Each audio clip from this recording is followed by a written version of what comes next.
I hope you can remember what we discussed about fixed income securities. So this would be a extension of that.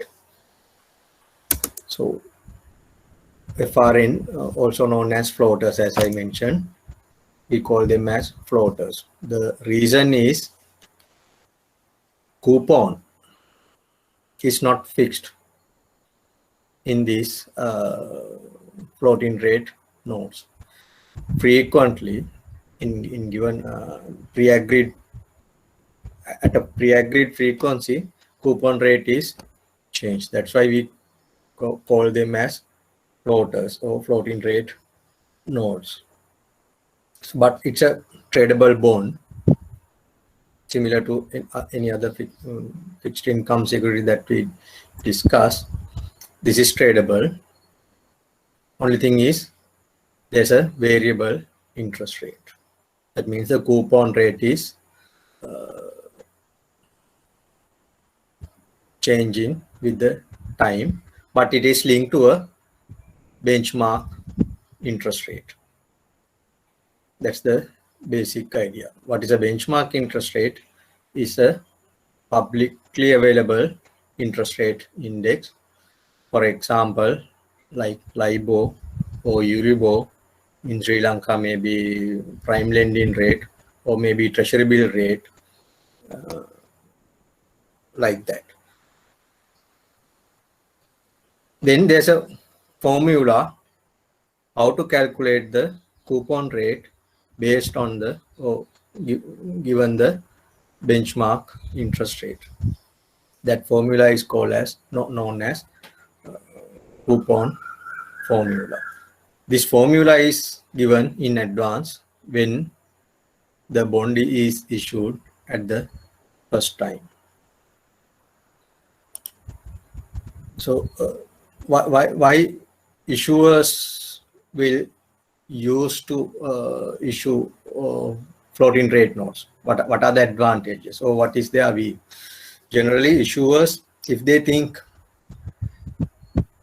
during the lifetime of the bond, say a particular firm or a corporate wants to borrow funds for a 5-year period, but they need funds today, they can pay it gradually over a 5-year period, but they assume during that 5-year period in future interest rate will go down. If they issue a fixed interest rate, fixed coupon bond today, they have to pay that high coupon throughout the 5-year period.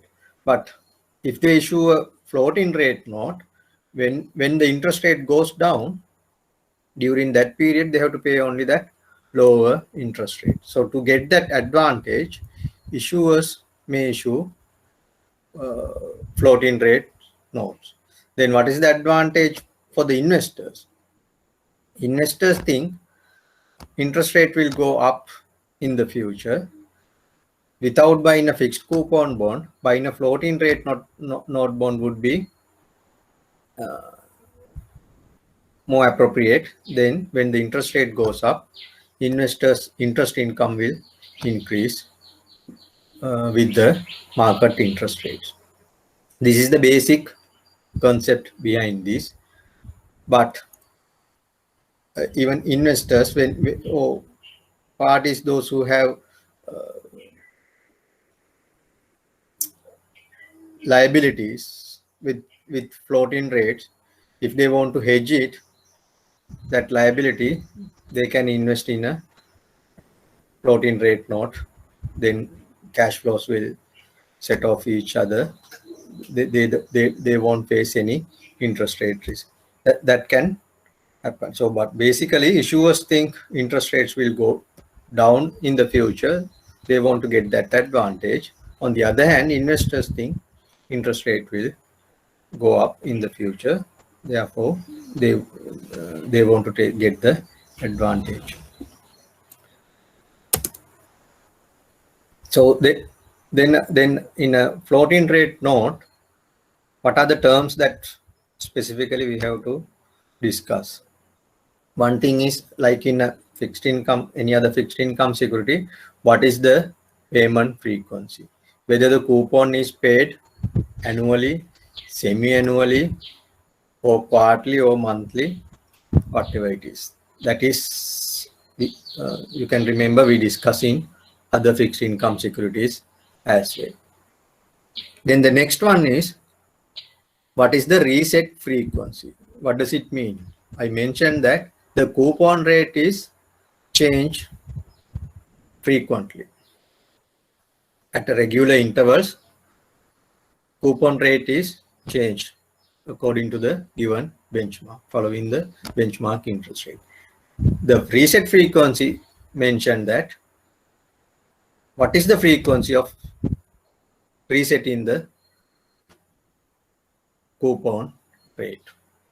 Whether we change the coupon rate every month, every week, or every semi-annual period, or every quarter, likewise. So at the beginning, this has to be specified. Most of the time, generally, reset frequency follows as the payment frequency, but there can be instances these two are different. Then there will be practical issues if you change the or if you reset more frequently than the payment frequency, you can't, or making payment would be difficult. But generally, payment frequency and the reset frequency are the same. Then what is the floating index? That means what is the benchmark rate that we are going to use in this issue. That depends on the currency and the market. Even in Sri Lanka, sometimes if it is a dollar bond, as I mentioned, Sri Lankan development bonds, we used to issue them as floating rate bonds. They were linked to LIBOR in dollars. If it is Sri Lankan rupee, you may use AWPLR or Treasury bill rate or something like that. But in the international market, mostly SLIBOR, EURIBOR, SIBOR, some these or SONIA, that sort of index are used. Again, now it has become a problem.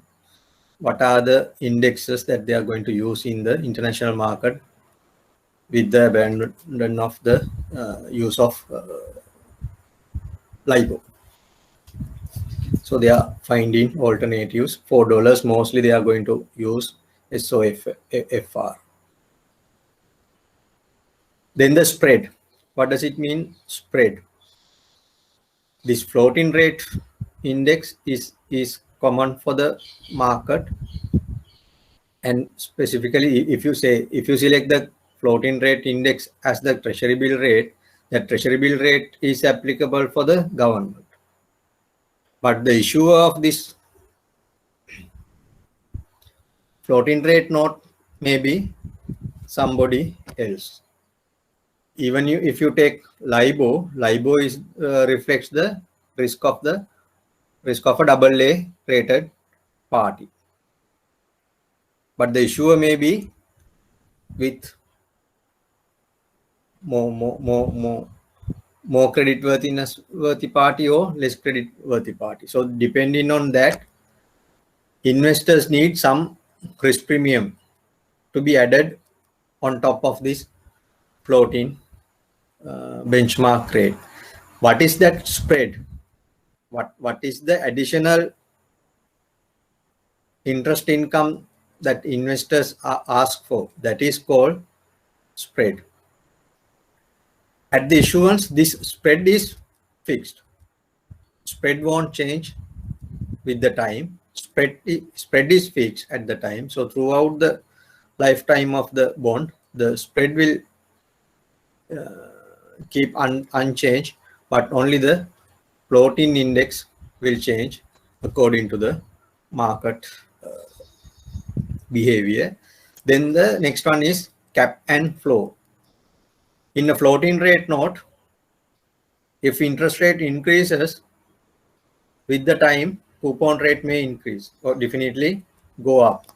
But by specifying a cap for a particular issue, they can put a ceiling on the coupon rate. This is a floating rate bond, but in maximum coupon is this much. They can fix a maximum coupon rate. That is called cap. Flow is other way around. If the interest rate goes down, coupon rate will decrease. So they can specify a minimum coupon rate just to protect the investors, to give the advantage to the investors. Even the interest rate fall below this flow, investors will get the minimum coupon rate as agreed on the as the flow rate. On the other hand, if there's a cap, borrower won't pay more than that cap rate. So there can be issues with caps and floors or without any caps and floors. We'll discuss few examples. What is this spread and how do we use floating rate index to fix the coupon rate? We discuss about coupon formula and the spread and how these caps and floors are working.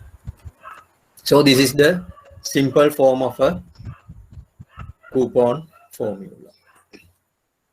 Coupon rate is equal to the reference rate or the benchmark rate, or what I use here, floating index. That is the index rate plus the quoted margin. What is the additional interest rate required by the investors to buy a bond issue by a particular corporate or particular issue, because the risk may vary depending on the issuer's creditworthiness and the duration, or I mean the duration means the time to maturity, if maturity period. If it's a longer maturity, you need some compensation. Oh, sorry, even it is a yes, that still that can be, because this part will take care of the interest rate with the market. But if you have to buy it for a 2-year period, still there may be, you may have a liquidity premium, credit risk premium, others, all those things will be factored through this quoted margin. So this is a example of a coupon formula for a particular coupon, particular floating rate note. The coupon formula is 3 months LIBOR plus 0.5%. So what is the 3-month LIBOR rate on the reset date? And you add 0.5% to that. That is the coupon rate for the future period of 3 months. So it's like this. This is the issue date.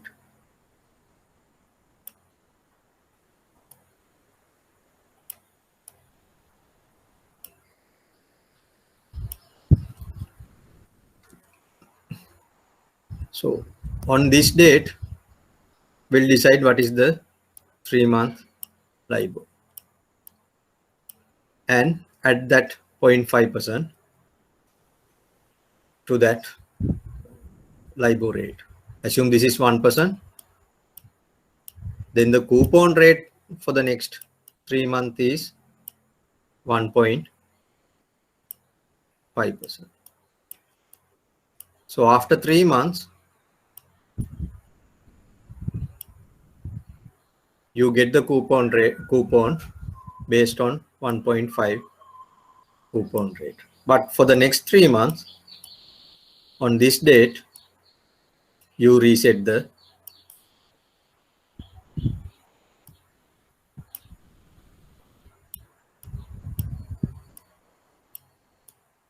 coupon based on the LIBOR rate prevailed here, 3 months LIBOR rate.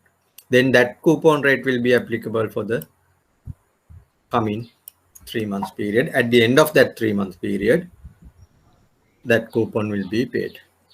Likewise, every 3 months, the interest coupon rate will be changed and paid at the end of the next 3 month period. That's how it works. So this quoted margin is the spread, right? Yes, quoted margin means the yes, sorry. This quoted margin means the spread that I mentioned earlier.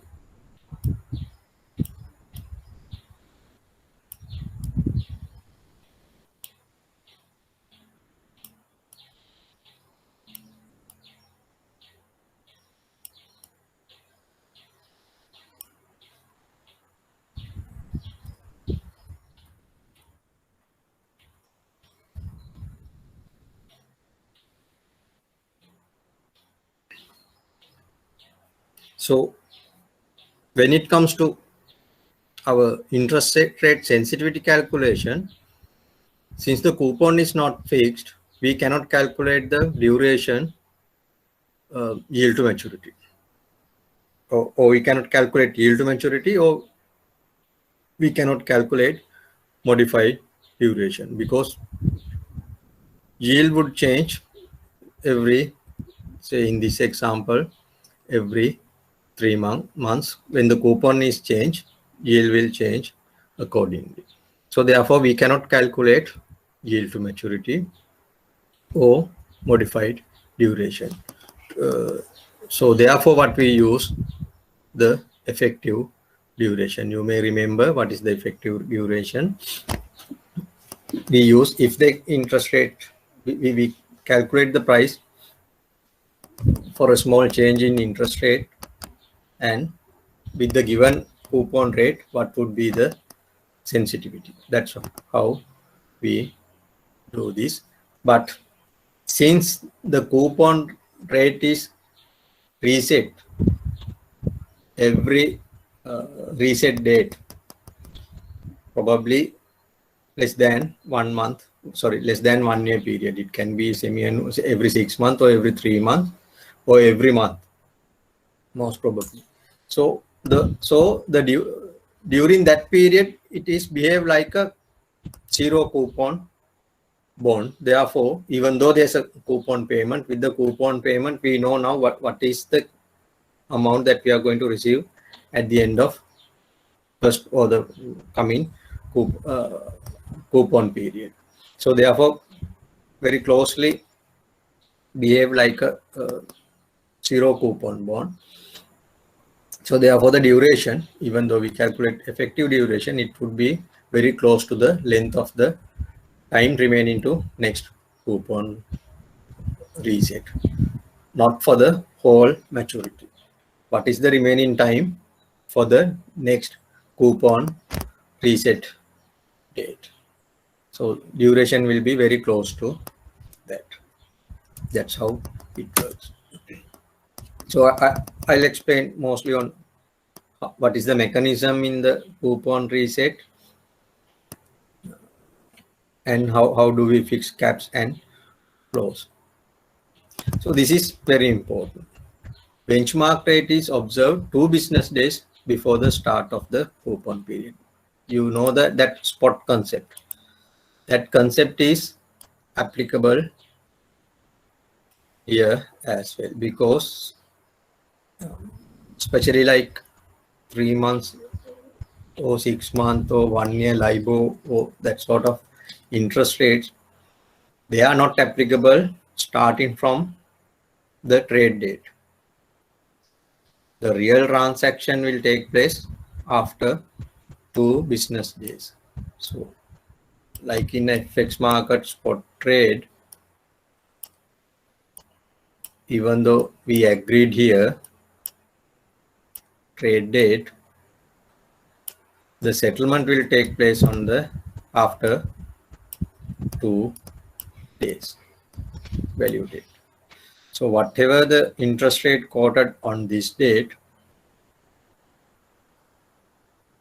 becomes effective after 2 business days from here and onwards. So therefore, the benchmark rate is observed on this date. It is observed on the trade date and applicable from value date and onwards.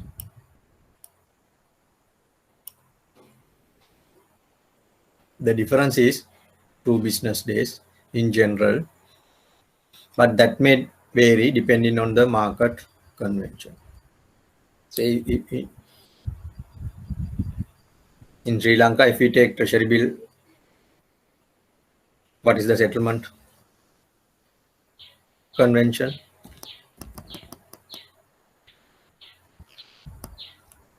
In Sri Lankan market, Treasury bill settlement, is it T+1 or T+2?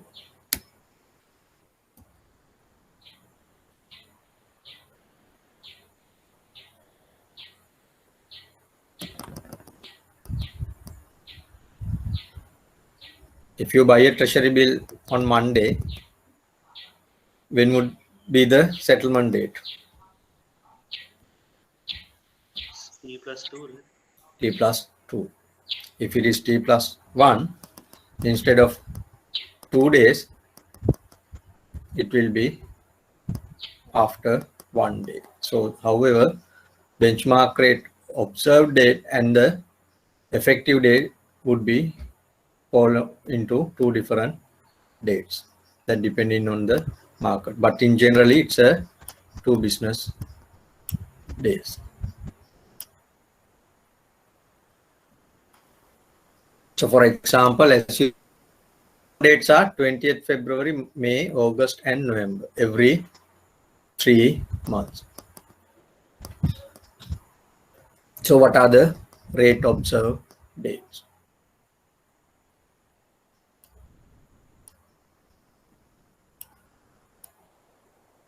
Better, I'll go for an Excel sheet.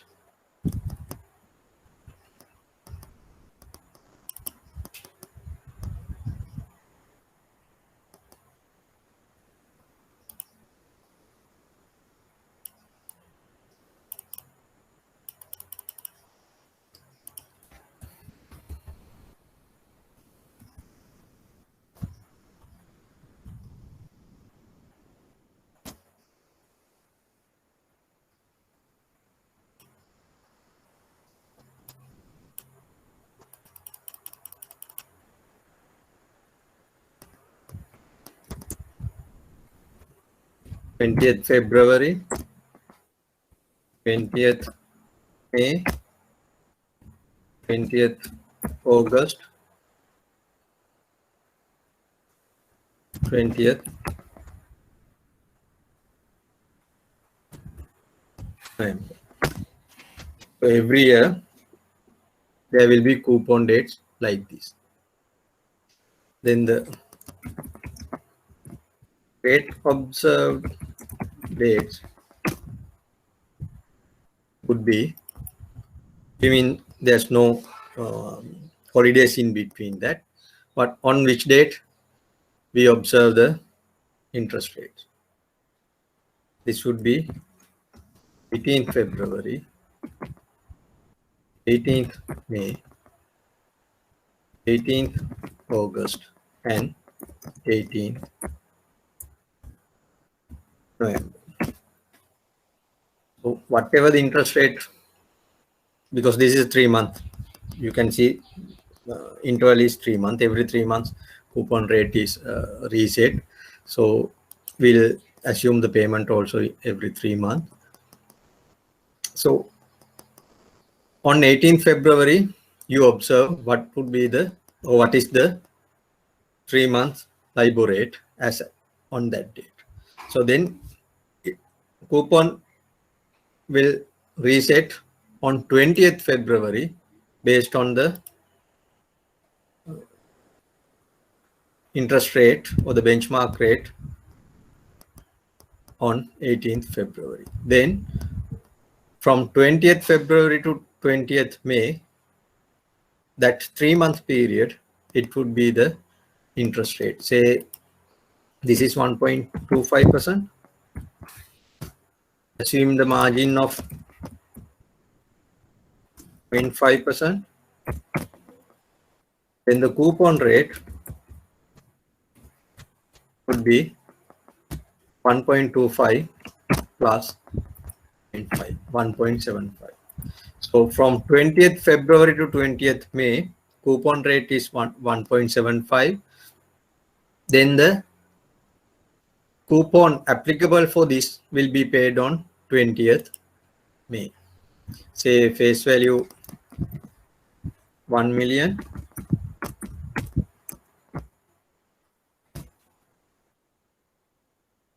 What is the coupon amount then?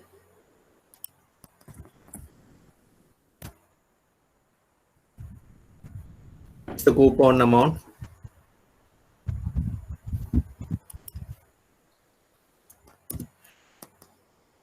It will be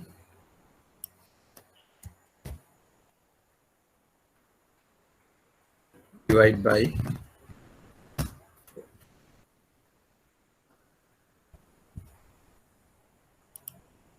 So this is the coupon amount. It will be paid on 20th May. But 18th May, say that this has gone down to 1.1.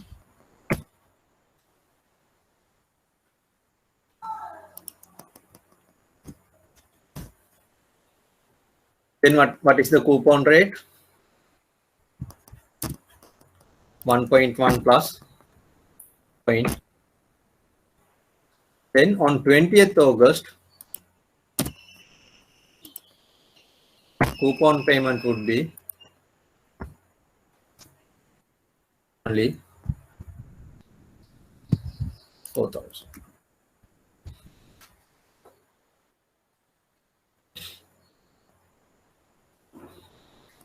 Likewise, it will go on until maturity. Is it clear?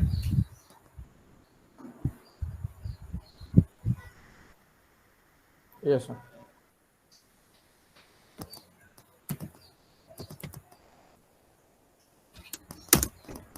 Okay, there's another example. But in this case, I think, yes, I have not considered the observed date and the coupon date. However, this is the equation. Coupon rate, 6-month treasury rate plus 50 basis points with a cap of 3.5. There's a cap, 3.5. Now for the first period, first reset date, 6-month treasury is 2%. Then what is the coupon rate?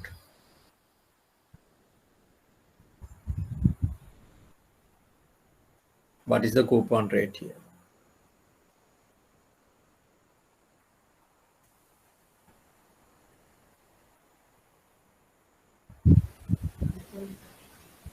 Sorry? 2.5. 2.5. 6-month treasury rate plus 50. These points means 0.5%. So 2.5.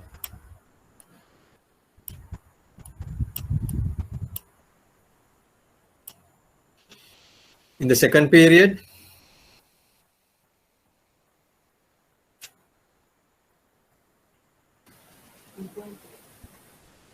2.8, sir. 2.8.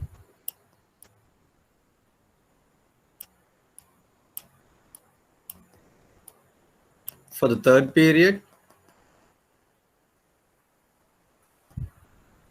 3.3. 3.3, 2.8 plus 50 basis points. For the fourth period, 3.5. it is 3.5. Why? There's a cap. There's a cap. When you add 50 basis points to 3.3, you get 3.8, which is higher than this cap. Then you ignore it, you apply the cap. Fifth period, 3.5. still 3.5. Sixth one, 3.1. what's the coupon for the sixth period? 3.1, right? 3.1. Because now when we add 50 basis points, 3.1, which is less than 3.5. So that's how the equation works. Other way around, if we had a flow here, say we had a flow of 3, then instead of this 2.5, if we had a flow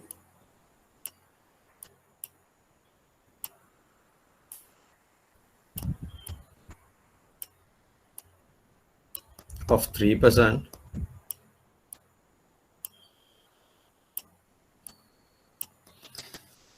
this would be 3%, this would be 3%.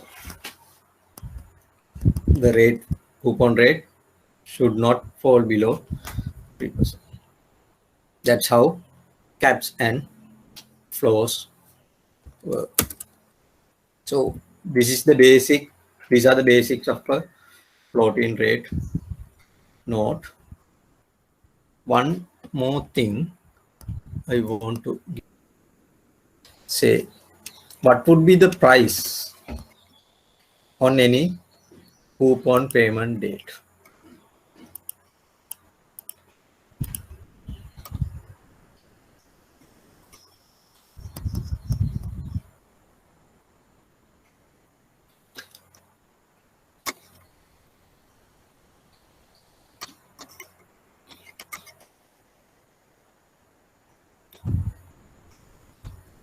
Say this is a bond for just for 1 year period, then last coupon and the maturity would be next year 20th February. Then there's no reset of interest rate, so we can forget about it. On this date, what is the amount that what is the cash flow?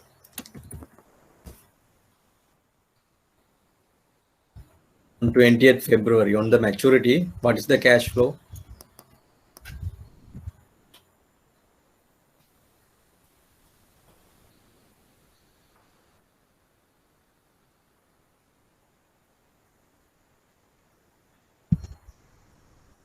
That So would that be should the face capital value, plus whatever, yes, whatever the face value plus previous coupon.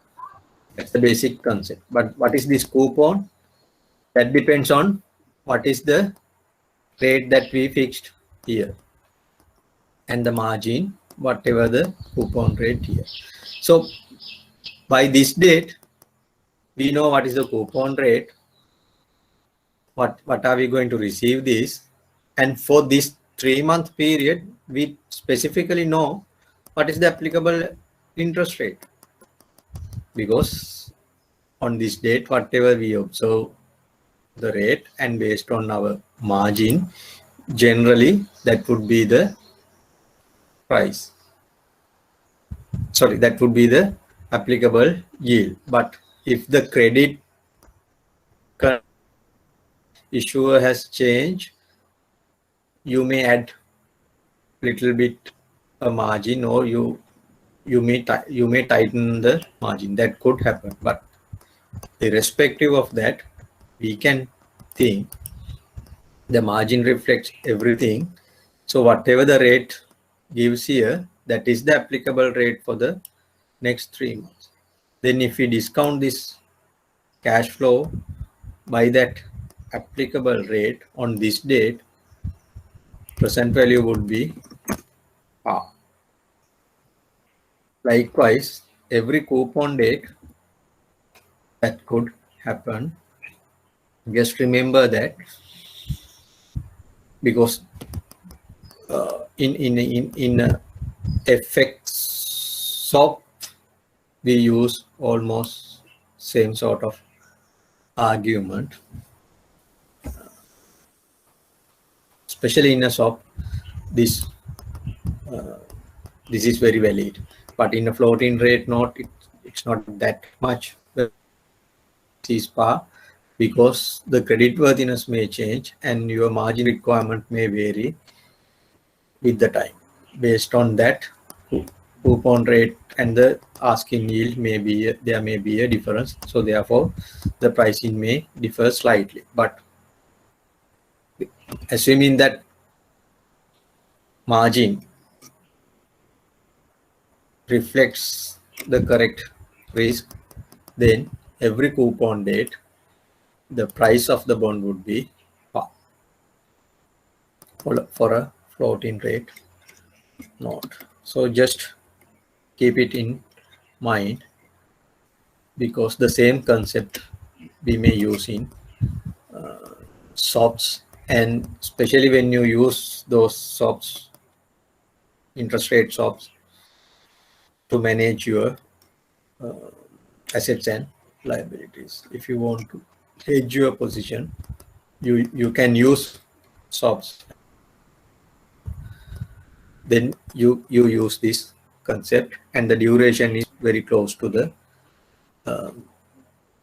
remaining time until the next reset date. Say in simple terms, since this is a 3-month reset frequency with a 3-month reset frequency, on 20th February, the duration would be 3 months. Again, close to 0 when it get close to 20th May. On 20th May, again it will reset to 3 months. Likewise, the duration changes with the time. So that's all I have to explain. I wanted to explain on floating rate notes. Key thing is observed date and the reset date, or the applicable. So you observe the interest rate 2 days prior to the 2 business days prior to the coupon accrual date, and apply that rate for the future coupon period. That's how it works. And on other thing, every coupon date price would equal to par, assuming that the margin reflects the, or margin is a fair margin. Any question?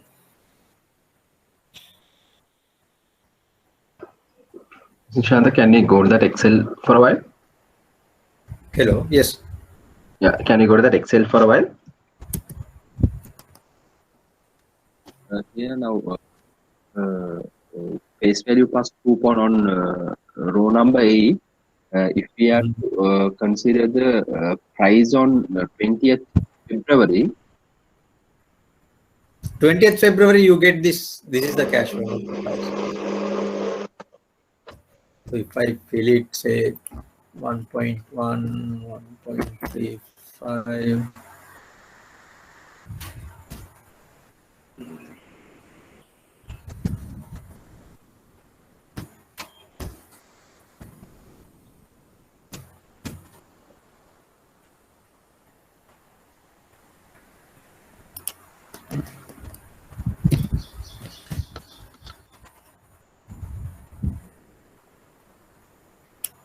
Indeed, you don't want this one. It's the maturity. Yeah.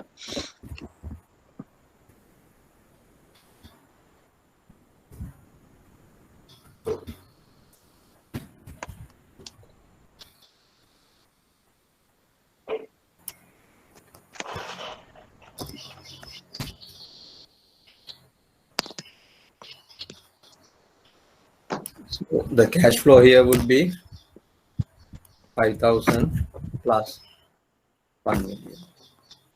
The price here would be if we assume this rate reflects everything, because for the next 3 months market rate is 1.5, which is there, then the only difference comes from the margin. If we assume margin is fairly good, then so you get the same price, face value. If you do the backward induction, same logic following, every day it would be 1 million.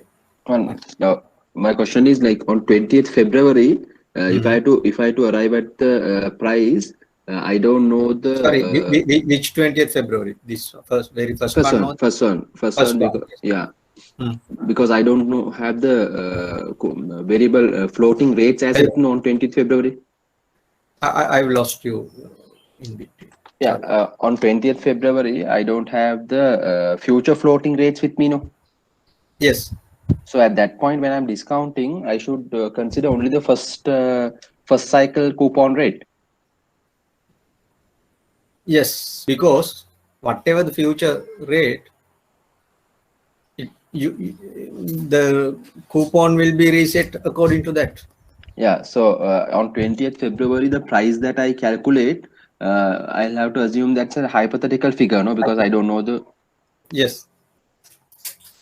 So say in a fixed coupon, the coupon is fixed. We don't know what would be the future interest rates. Depending on that, our income fluctuates. But here, what would happen if the future interest rate increases? Coupon goes up. That will compensate you, no? Okay, so in the sense, this is due to floating rates. I mean, in other words, it's like a realistic income gaining method. Yes, in a way, yes.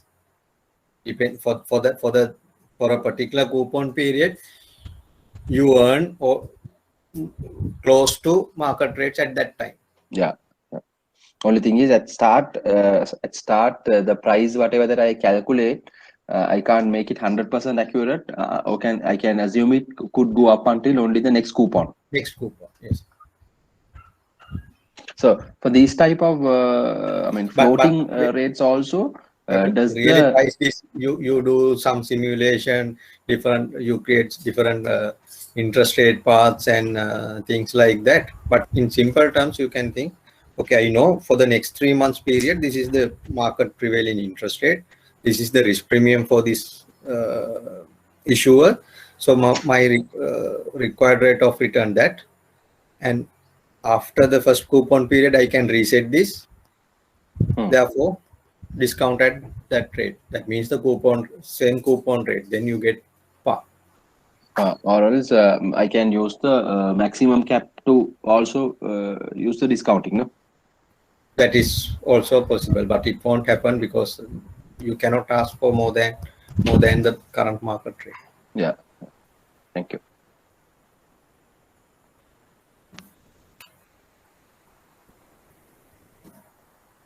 Anything else?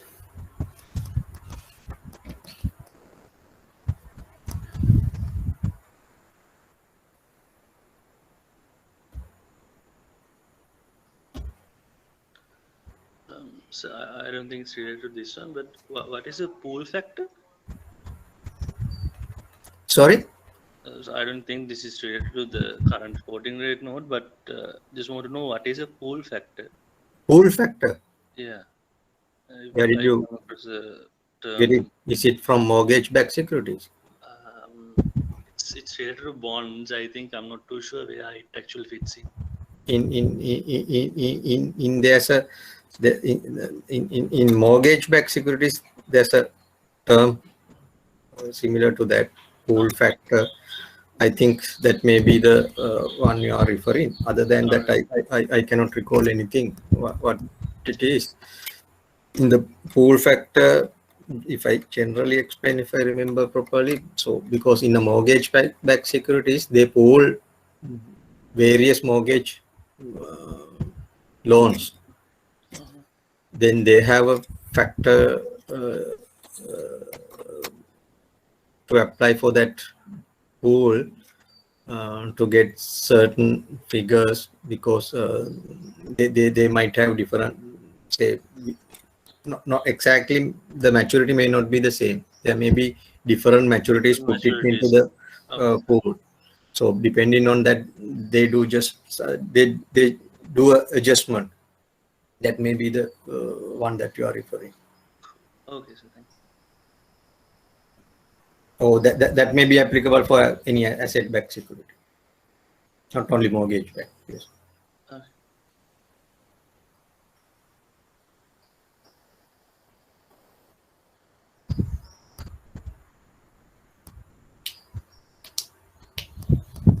Anything else?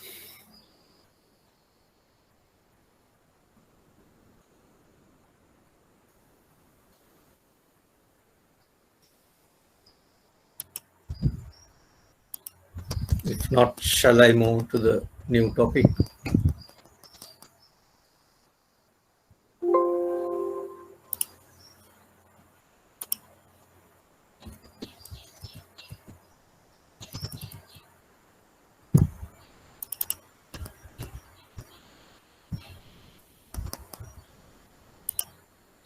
So I'm going to stop at this point about fixed income securities and move into derivatives. Then we'll go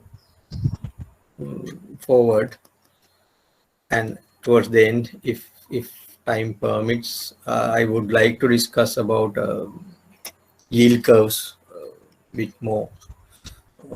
How to derive yield curves, what are the theories behind that, and calculate the forward zero coupon curves, different various ways of pricing bonds. If time permits, we'll do that, but it's not I think you have the basic what you should know. Now you have that, but we'll let's see. Okay, now the fixed income security part is over. Now we are moving to derivatives, but again, the foreign exchange, what we discussed earlier, we may need that, and maybe about interest rates, how to calculate present value, future value, that concept, and some of the concepts we learned through fixed income securities again will apply here, because derivatives is, as the name implies, or the word derivatives implied, this is derived from some other transaction. That's why we call these are financial derivatives. What we have, whatever the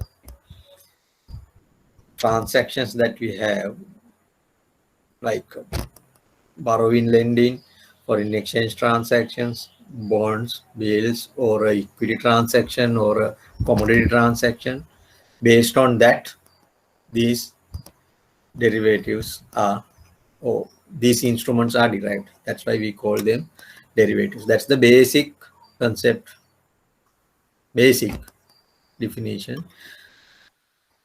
So therefore, to understand derivatives, you need behavior and the concepts and the economies behind underlying transaction. We call them underlying transaction, the primitive transaction types and the financial instruments. You need that knowledge. For simplicity, sometimes I will use share prices, or shares or equity indexes to explain the concepts, because those are very straightforward, not like foreign exchange or bonds, but the same concepts can be applicable for foreign exchange or bonds. So just to start, even when you heard about derivatives, you may not that much happy Excuse me, about. sir. Yes. So can I disturb you?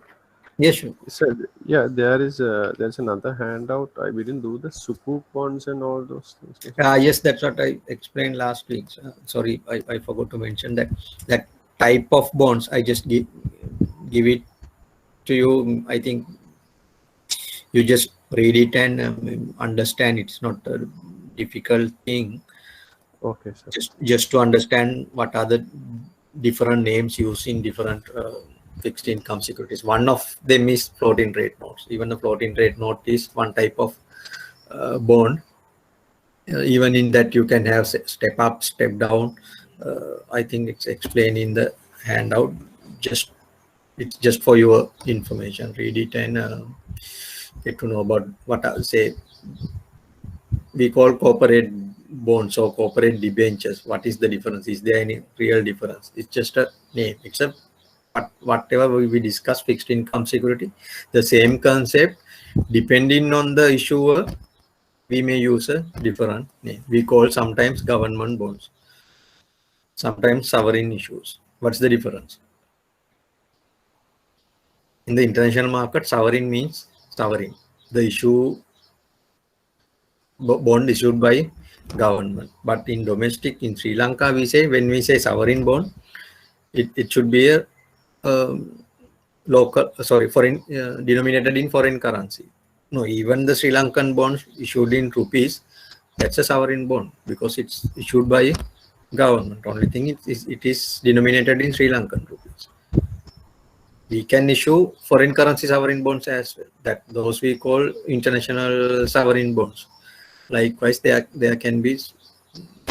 We use different names, but depending on the terms or the market where we trade it or the circumstances. What is a euro bond? Euro bond is not necessarily denominated in euro. You may remember I discussed about I explain you euro dollars. What does it mean? What is a euro dollar deposit? Can you remember? We need that definitely because we are going to discuss that. What is a euro dollar deposit?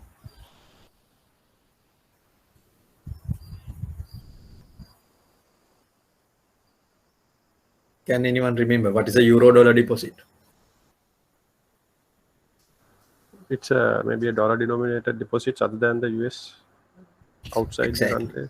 Yeah, outside we put the word euro at the front when for whatever currency when we do a transaction outside that domicile country. So dollar deposits outside US, we call them as euro deposits. That's the concept. So we will use even in this topic under derivatives as well. So likewise, we use different names or different jargon to identify different segments of the market.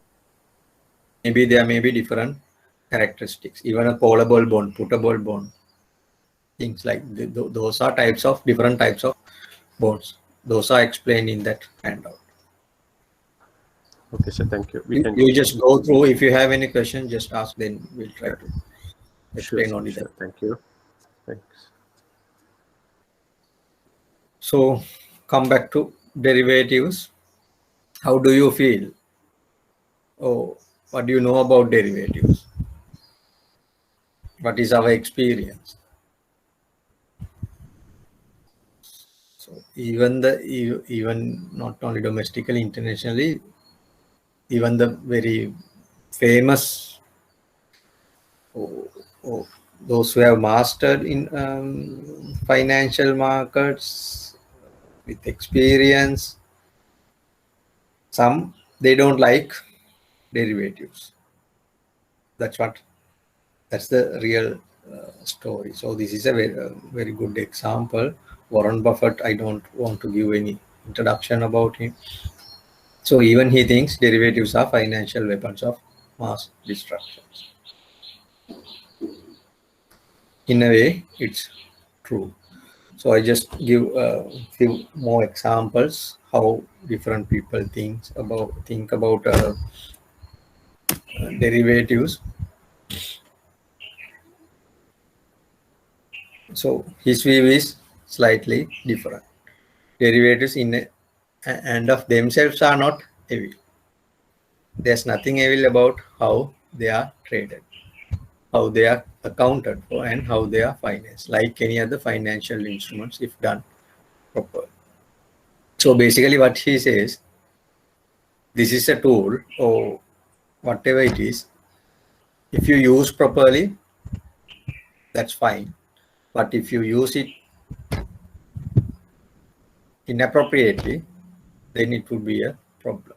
So that's true. Even in any other tool we have, if you take a knife or a screwdriver or something like that, the tool is designed to use for a particular purpose, to do a particular task. If you use it to do some other work, sometimes you may get the desired result, or it may end up with a disaster. So same is true even for derivatives. So derivatives are some products based on the existing financial instruments. Knowing the risk and return characteristics, you have to use those products. So it's like that. Say government bond, is it a good product? Government bond, is it a good product, or reliable or safe? Is it a okay, I'll put that way. Is it a instrument, government bond?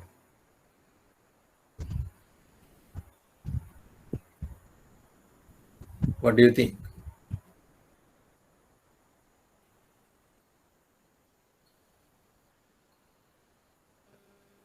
Government bonds, is it a safe investment or not? It is relatively safe, right? Considered. Yeah. Generally, it is considered as safe. So you say at least within that country domicile, it is the safest investment. Okay, but say you have some money, you need that money back. Okay, or for a 1 year period, you don't want that money, but you know after 1 year period, you are going to start some studies, or you are going to get married, or your child is going to go for a university or something like that. You know that you need that money. You need that money after 1 year. During that period, you don't want. So you would like to make an investment. So government bonds are safe. What would happen if you invest in a 5-year government bond?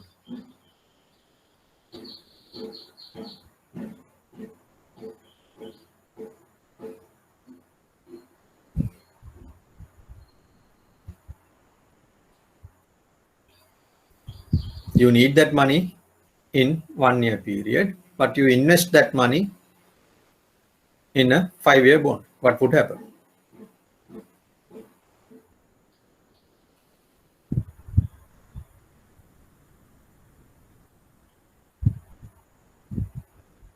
Is there any risk that you take?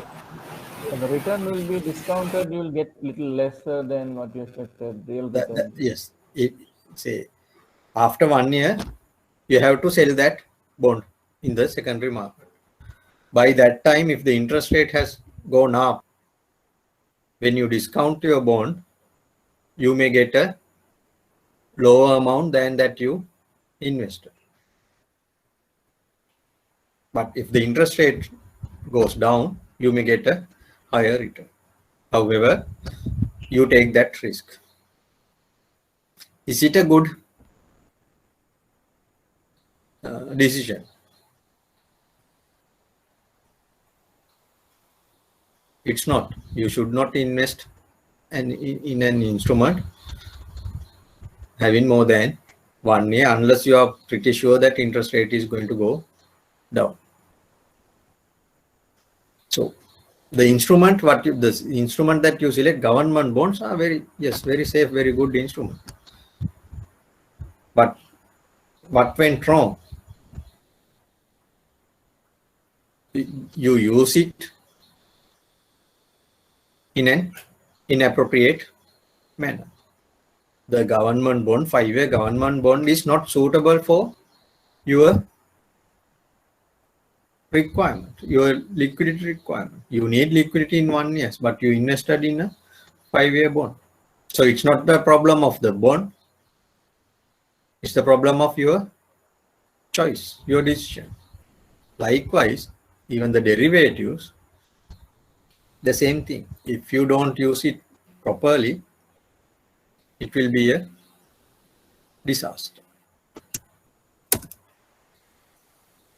This is another good example that you can think about.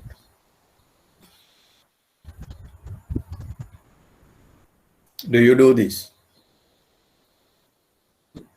Whether it's car or any vehicle, we can see a lot of accidents. Whose faults? Majority, of course. There can be accidents due to mechanical faults, but I would say 95% or 90 more than that is due to the driver's faults, isn't it? So we have the tool, proper tool to travel here and there. If we use it in an inappropriate way, then the results would be different. So the derivatives are the same. So this is just to give you an at least to change your attitudes towards derivatives. These are not good. I know this is the general perception. Derivatives are not good. They are very risky, things like that. It's not. And at least at your level, to understand, to enter into a transaction, you need not to know a lot of things. If knowing basics, you can think about the appropriateness of each product, where you can use it, things like that. Only in pricing and go beyond that, then you need some technical knowledge. Other than that, those are not any rocket science, very simple. If you know the basics of the underlying transactions, whatever the products that we discussed so far, this is not that difficult.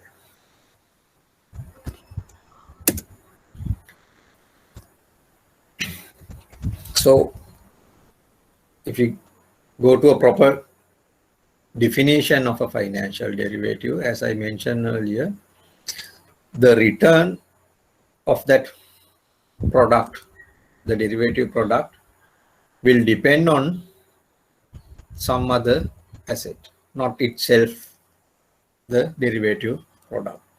Return of the derivative product depends on some other assets. We call it the underlying asset. Depending on the market movements of that underlying asset, return on the derivative also changes. So you will realize when we discuss different derivatives. So what are these underlying assets? So it can be, theoretically, it can be anything. Indeed, derivatives, there are derivatives not only on financial products or, I don't know, commodities, whether you consider them as financial products or otherwise. Again, that depends. But even whether, right, so many more things you can consider as the underlying. Based on that, you create a product, derivative product, and there will be a payment or the return related to that. So, but in financial markets, mostly, at least in this course, we are going to confine to these underlying products, stocks, bond, currency, foreign exchange, commodities, interest rates, and indexes. Whenever we say indexes, it can be a stock index, or it can be a bond index, or commodity index, or a interest rate index. So these are the mostly common underlying assets. Apart from these, you would find weather and things like that. When it comes to commodity, again, different varieties of commodities like precious metals such as gold, or industrial metals like iron ore, copper, silver, like that, or maybe agricultural commodities, wheat, flour, cotton, whatever it is. Then energy side, it can be oil, gas, electricity, things like that. So all these can be considered as underlying transactions. And other characteristics, even for a derivative, there's a defined limited life. Say, like if you place a deposit, there's a time, maybe a 1 month maturity, or a 1 year maturity, or 1 day maturity. Even if you take a bond, there will be a maturity. Only exceptions are like shares. Shares, there's no maturity, or anything, perpetual bond or something like that, where you don't have a maturity. But many more other financial instruments, we have a maturity period. The existence of that instrument is limited time. The same concept is applicable in derivative. There's a limited life for the contract or the transaction. So the contract initiates on a particular date and terminates on a future date, later date. Call it the life of the contract. On the terminates date, or we call it as maturity or expiry, whatever, the transaction cease to exist after that. So therefore, there's a limited life. And more oftenly, the payoff, what is the payment, is decided at the end of the life period, or at the termination or the maturity date. But there are some exceptions. The cash flows or the returns may at the beginning or in interim, as interim cash flows. But generally, most of the time, payoff is determined at the expiry date. But there can be instances, there are instances, you know the pay, there are some instances, you know what would be the payoff on the expiry date, but you know it in advance, but you make the payment on the expiry date. There are some instruments, you know what is the amount and it is paid upfront without waiting until the maturity, things like that. There are exceptions, but generally you know the outcome only at the end. So different three major categories of derivatives at least what we are going to discuss here are futures and forwards. Forwards that we have discussed so far with regard to foreign exchange markets. So almost the same concept is applicable here. Futures and forwards, economically, there's not that much difference, but practically,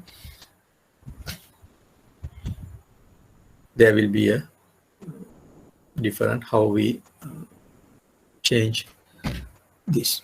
So how do we price? There won't be that much different, but in trading and other administrations, there will be a different. We'll discuss that. Then the other one is options. That means the buyer of the product has an option or choice what to do on the expiry date or before that, depending on the type of the instrument that he has bought. That choice is available only to the buyer, not to the seller. In the swaps, interest rates or the currency swaps, we exchange two different cash flows, or we swap them. That's why we call it swaps. So these are the three major categories that we are going to discuss. In forwards and futures, again, it can be foreign exchange, it can be interest rates, any commodity, or most of the underlines we can use in futures and forwards. The options also the same. But in swaps, basically, I'm going to discuss about interest rate and cross-currency swaps. But there are again so many variations.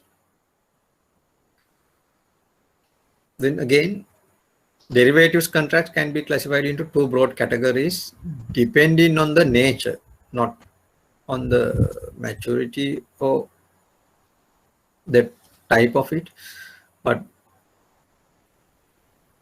what sort of commitment that you have. One is forward commitment. So in that, both parties has an obligation to do something or deliver something on a future date. In a forward commitment type of derivative transaction, both parties, that means buyer and the seller, both have the obligation to deliver something.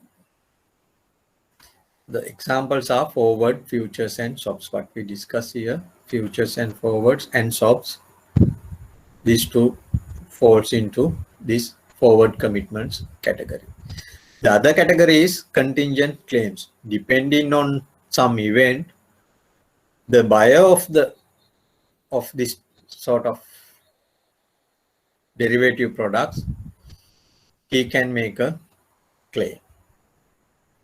Otherwise, he can forget about it, depending on the conditions prevail at the maturity or before maturity. Again, that depends on the type of the contract. So this gives the buyer, even though it says one party, mostly the flexibility is given to the buyer of that derivative product what to do. The buyer can decide what to do. So basically, therefore, forward commitments and contingent claims. Remember these two words and definition. Then when we move forward, think about whether this product is a forward commitment, one type of or falls into that category or falls into contingent claims category. So that's the basic about on derivatives in general. But if you have any questions, please ask. Now we are going to move to specific products in derivatives.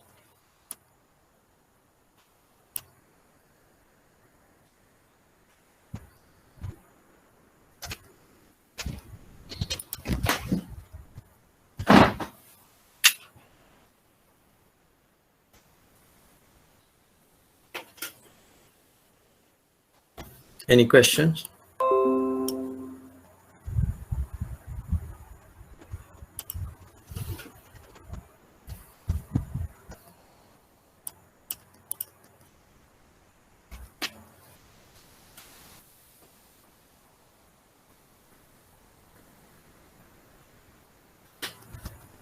Any questions?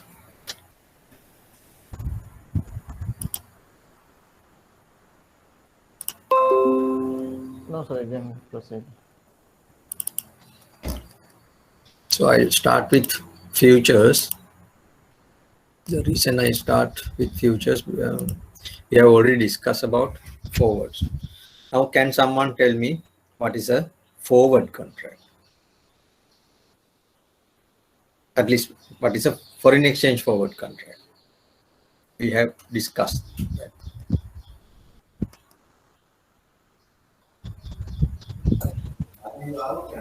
Counterparties agreeing to purchase or sell foreign some amount of foreign currency in a future date at a agreed previous rate.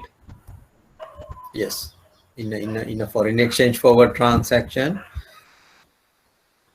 parties agreed to buy or sell a certain amount of foreign currency at a pre-agreed rate on a future date. So the price is agreed, currency pair is agreed, amount is agreed, and on which date that you are going to exchange these cash, that's a forward contract.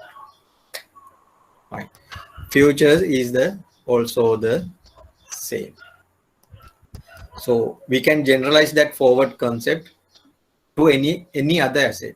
Say for a bond, instead of buying today, you can enter into agreement to buy a bond after 1 month time or 1 month time in the future.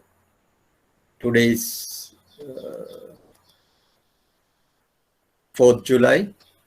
So instead of buying it on 4th July, you can say I'll buy this bond on 4th August at this price. If the counterparty agrees, you can come to that agreement. That is a forward contract, forward agreement. Is it clear? So any asset to buy or sell beyond the regular settlement date. So if you can remember, for any financial instruments in the wholesale market, there's a convention. What is the trade date and what is the settlement date? When do you settle? When you enter into a transaction. For in exchange, the general convention is spot. That means T+2. For bonds in Sri Lankan market, again T+2. But if you remember, I told you in US T+1. So that is the regular settlement date. So even in any other asset, there may be a regular settlement date. So forward contract is a transaction where both parties agree to settle the transaction on a future date. What does it mean by future? Beyond the date. So agree to settle on a future date at an agreed price and the quantity also agreed. That is a forward transaction. So for the time being, assume, oh yes, even after that you can assume futures also the same thing. There's only operational changes in the futures compared to forwards, and there's a small significant change in the risk, one of the risk. Okay, so I'll just give you the outline what we are going to discuss on futures, small introduction to futures, and there's something called standardization. What does it mean by a futures position? The same thing as forward position. Different types of futures contracts, payoff diagrams, what are the risks, and we'll do a small comparison with forward contracts and when we can use futures contract and how are we going to use futures contract. So that's what we are going to discuss. Okay. If you take that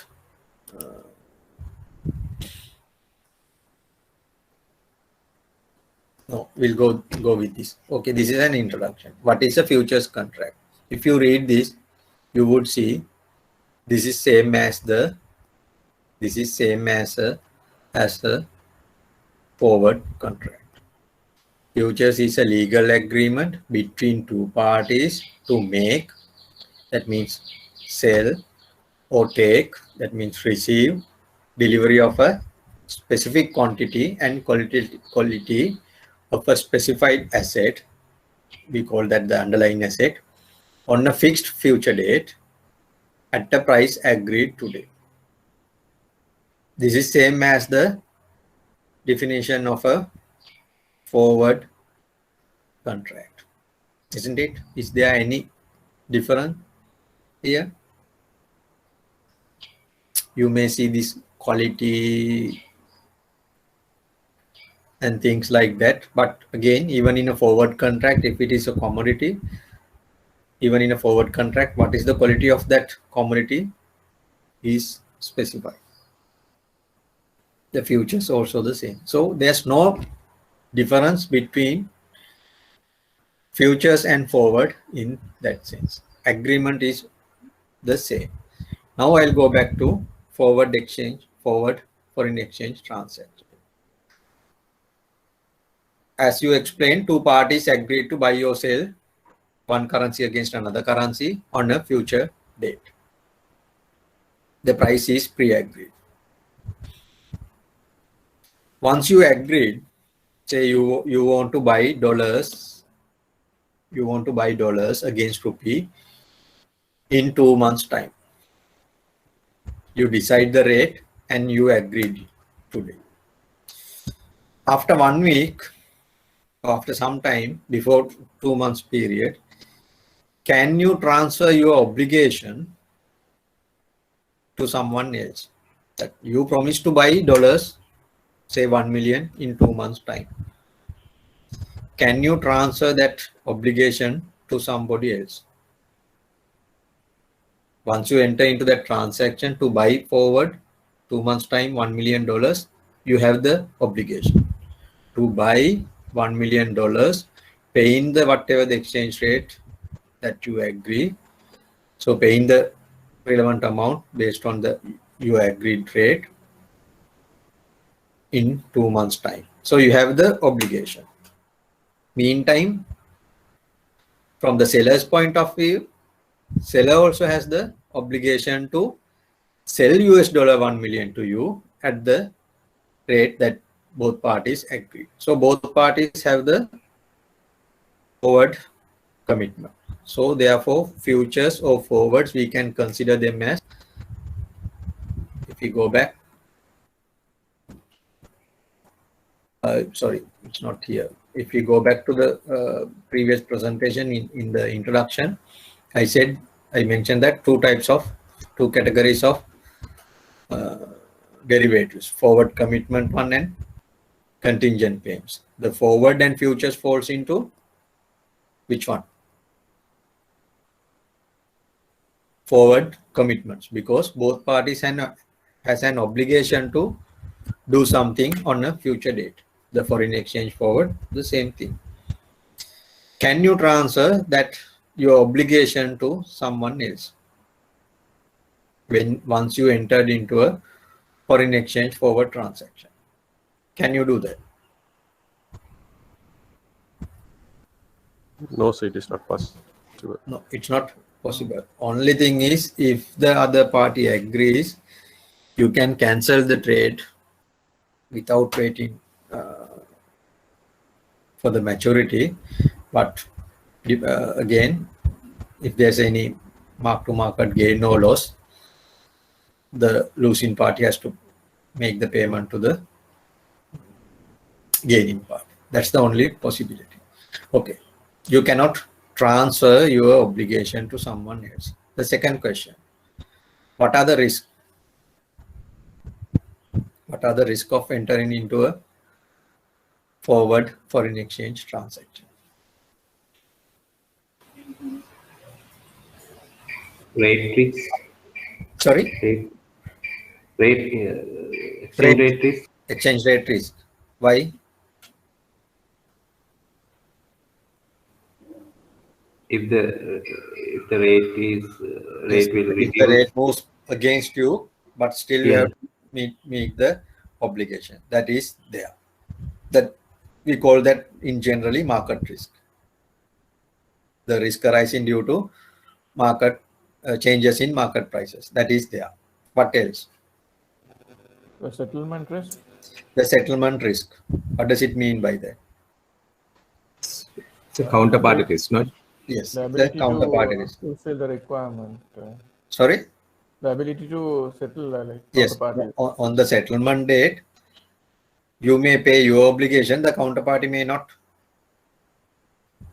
pay you whatever due amount. So then you lose everything. That settlement risk is there. Even before the settlement, there's a chance the counterparty go bankrupt. That can happen. The counterparty may fail and goes out from the picture. Then you don't lose anything, principal amount, because you have not made any payment. But still, then your requirement may not be fulfilled. You are sure now the counterparties no longer exist, so they are not going to honor anything. Then you won't be able to buy dollars. What do you have to do? You have to enter into a new transaction with someone else. By that time, again, the rate might have moved against you. So that is that's a huge risk. Especially the settlement risk. The counterparty may not honor its obligation. We call in generally counterparty risk, or part of the credit risk. In a forward contract, that is the biggest risk, I would say, counterparty risk.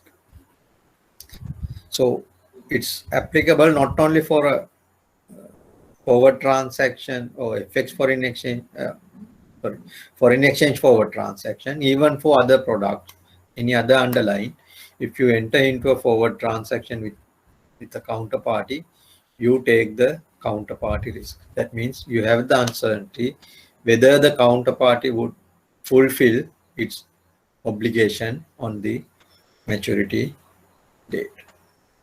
So that's where the difference mainly comes in futures transaction.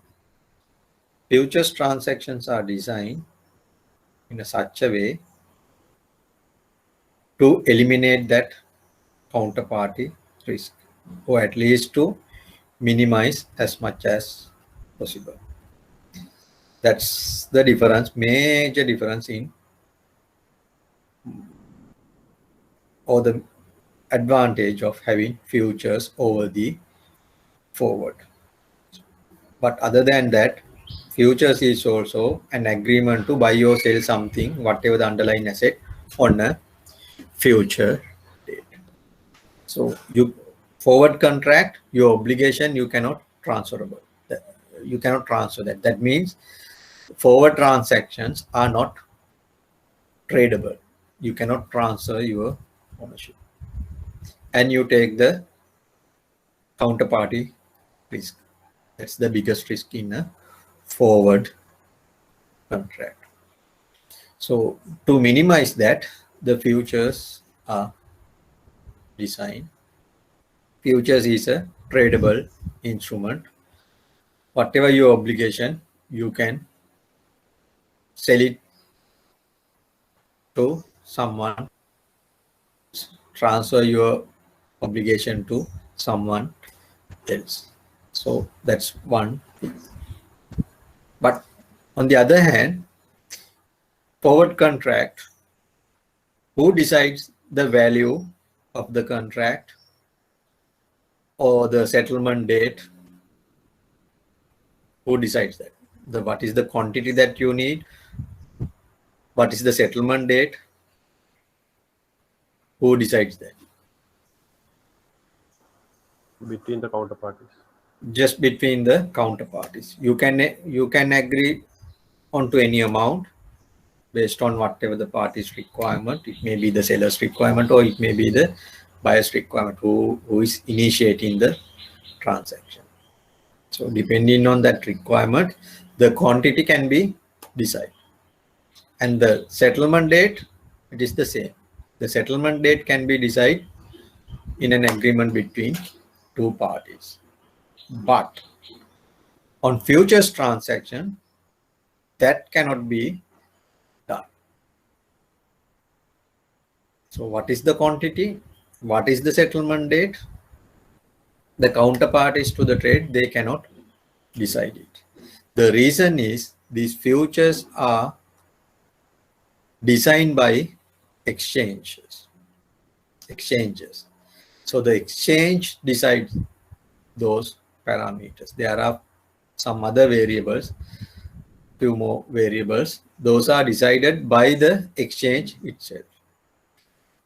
So that is what we call you might remember here, standardization. The product is standardized. All the terms of the contract is, other than the price, is given by the exchange. That is the sort of disadvantage that we are having in a futures contract. So we'll discuss that in future, but to get or identify what is the difference between futures and forwards, those are the key features. So what does it mean by exchange? Like our stock exchange. Right. Okay. That is intermediary party. Intermediary party. Yes. Right.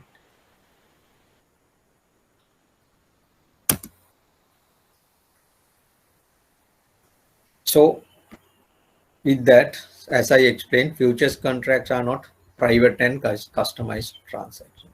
Not the two parties can decide the settlement date or the quantity.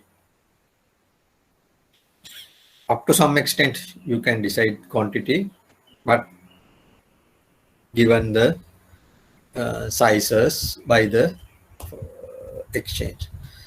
So futures contracts, as I mentioned, they can be traded. There's a secondary market, but those are traded on the organized exchanges. So now these are the most common exchanges: ICE Future Europe, Euronext, Singapore Exchange, Chicago Mercantile Exchange, and Dutch Mercantile Exchange. Likewise, there can be in UK, there can be exchanges in Japan or Hong Kong. So wherever these exchanges provides the instrument and the service. So you can trade on that exchange. You cannot trade it privately with another party. Then, as I mentioned, contract specification. What are the terms and conditions of the contract is given by the exchange. So we call it the standardization. The product is standardized by the exchange. In that, what is the underlying asset? What is the quality of that underlying asset? What is the expiration date, or that's the maturity date of that contract? And what is the size of a particular contract is given by the exchange. Not only that, even what is the minimum price change? Say the 100 rupees now, current price. What would be the next price, up or down? What is the minimum change that you can have? Things like that are specified in this for these products, futures. Everything is specified other than the price, but the two parties has to agree the price. That's it. You can't do anything else. As I mentioned, since it's traded on the organized exchanges, there's an secondary market. You buy a future, that means you buy something forward. If you think I don't want this, you can sell the same thing to someone else, then you don't have any obligation in the future. But in forwards, you can do, you enter into buy transaction with one party. After few days, you think, okay, I don't want to hold this forward, or I don't want to buy this. You can enter into a separate sell transaction with maybe the same party or maybe with another party. But still, you take the credit risk of those both parties. Not only that, you have two separate obligations. We consider them as two different forward transactions. But in futures, once you buy, you can sell it back. Then you don't have any obligation. You are out of the market. You are no longer participant in the futures market. But in forward, you buy, you sell, that those are considered as two different transactions. Until maturity, you have those transactions on your books. But in the future, you buy and you sell, then you don't have anything in your books. Or either you sell and then you buy, then you don't have anything in your books. So that's why it says you have a secondary market and you take out your obligations from your books. So what are the standardized terms? These are few common terms. Depending on the contract, different underlying assets, the terms, specified terms or the standardized terms may vary. I'll show you some examples in a few minutes. The quantity is specified for a particular transaction, or we call it futures contract. One contract, for one contract, what is the size? It is given. Then you cannot have fractions of these quantities. Either you have to do that same quantity or forget about it. The quantity is given, specified. Then the quality. This is basically applied for agricultural products and energy products such as oil or commodities like gold, silver, because there are different qualities. Even for oil, there's a amount of sulfur content. What is the sulfur content in this oil? Carbon or whatever it is, things like that. What is the refinement level? For gold, what is the purity? Whether it's 99% purity or 99.9 purity gold, things like that. Even in sugar, copper or cotton, so there can be quality standards. So the delivery or the goods that you are going to deliver should meet that quality requirement. It's not you can deliver anything of the same kind. It's not. The goods should meet that quality standards specified by the exchange. So there can be same underlying in two different exchanges, but with different qualities. Then there are two different futures contracts. Generally, the same underlying may be traded in two different exchanges. Then they are considered as two different futures contracts, not the same futures contract. Then the third one is expiration months. Generally, for futures contracts, expiry or maturity is given in terms of months, not exactly specific date. But within that month, then again there are few other specifications to decide what is the delivery date, or when do you have to settle the transaction actually, or up to what date you can trade these, and these are defined. But generally expiration is specified in terms of months. So say bond futures, June delivery, that means, or July delivery. It's a bond futures transaction. expiration is in the month of July. But when we know that's a July maturity, it is specifically say on which date that transaction will expire and when you have to deliver your goods or the commodity or whatever the underlying asset. Things are specified. Then the delivery terms. What do you mean by delivery terms? On the maturity date or after maturity or after expiry, the seller has to deliver goods. It may be oil or it may be gold or it may be a bond. It may be foreign exchange, whatever. Where to deliver, how to deliver.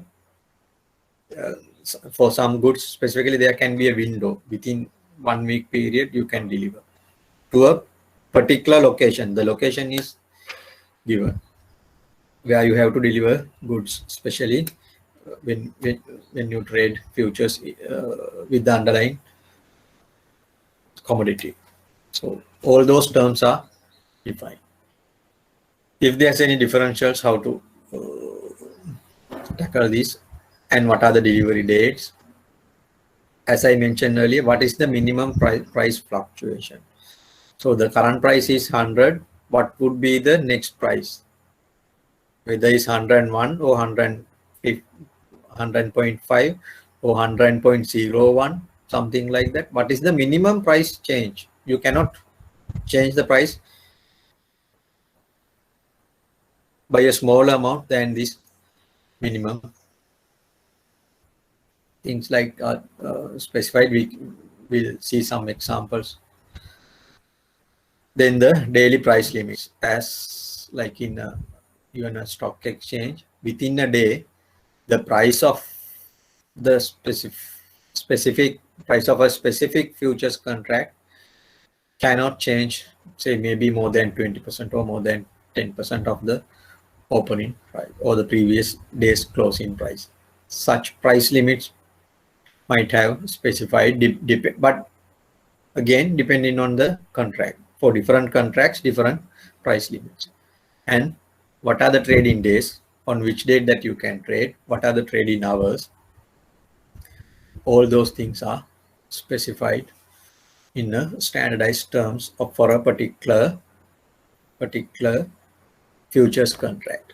In simple terms, other than price, all others are specified in a futures contract. All other relevant terms are specified in a futures contract. So that is we call standardized terms. So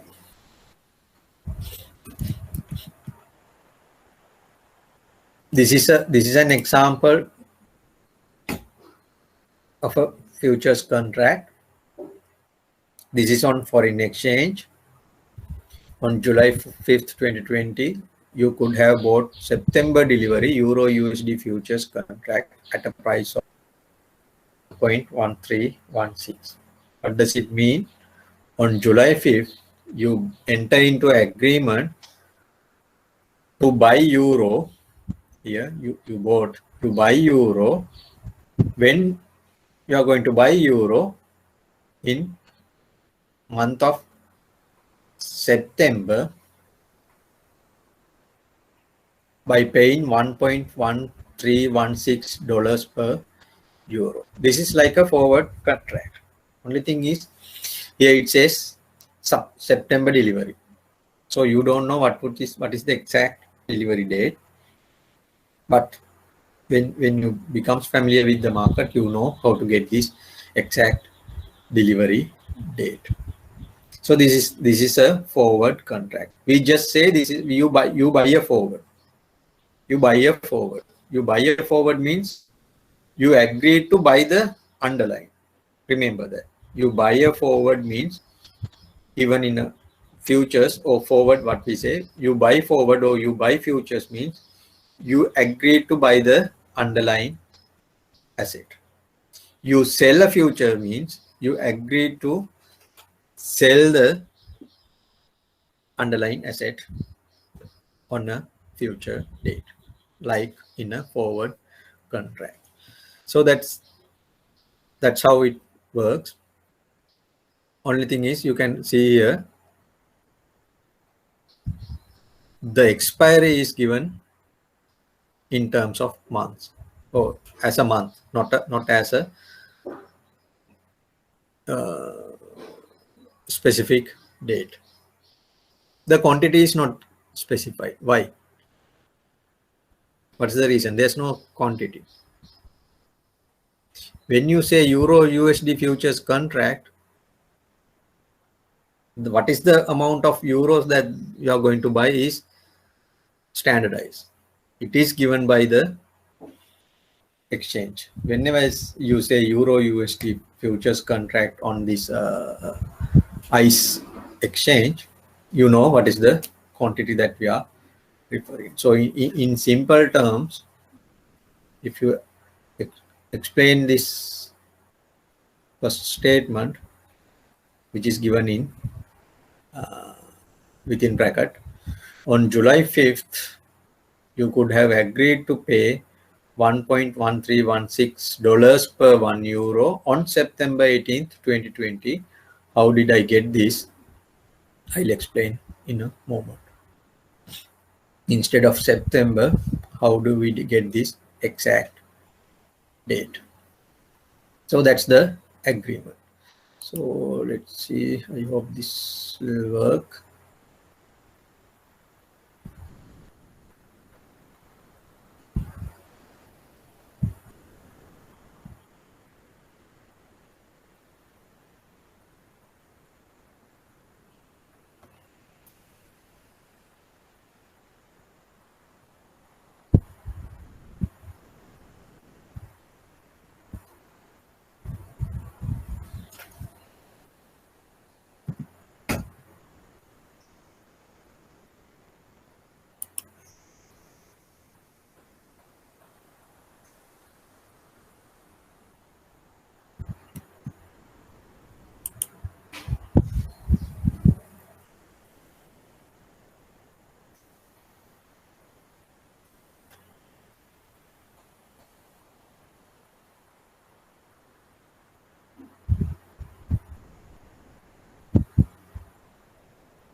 Okay, we got it. So you can see dollar-based currency pairs, Euro US dollars. That's the futures transaction description. Okay, first of all, this is traded on the ICE exchange, Intercontinental Exchange. There can be Euro US dollar futures contracts maturing or expiring on March, June, September, and December. Those are the only 4 months. So you cannot have one in May. Now you can see It's not something that you can do.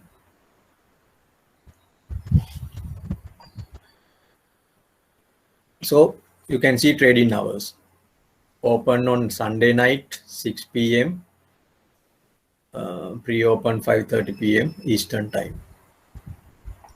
So likewise, the contract size, 125,000 euros. So in our example, when I say you buy futures contract on euro dollar, that means you agree to buy 125,000 euros. If you buy one contract, if you buy two contracts, then the amount or the quantity would be 250,000 euros.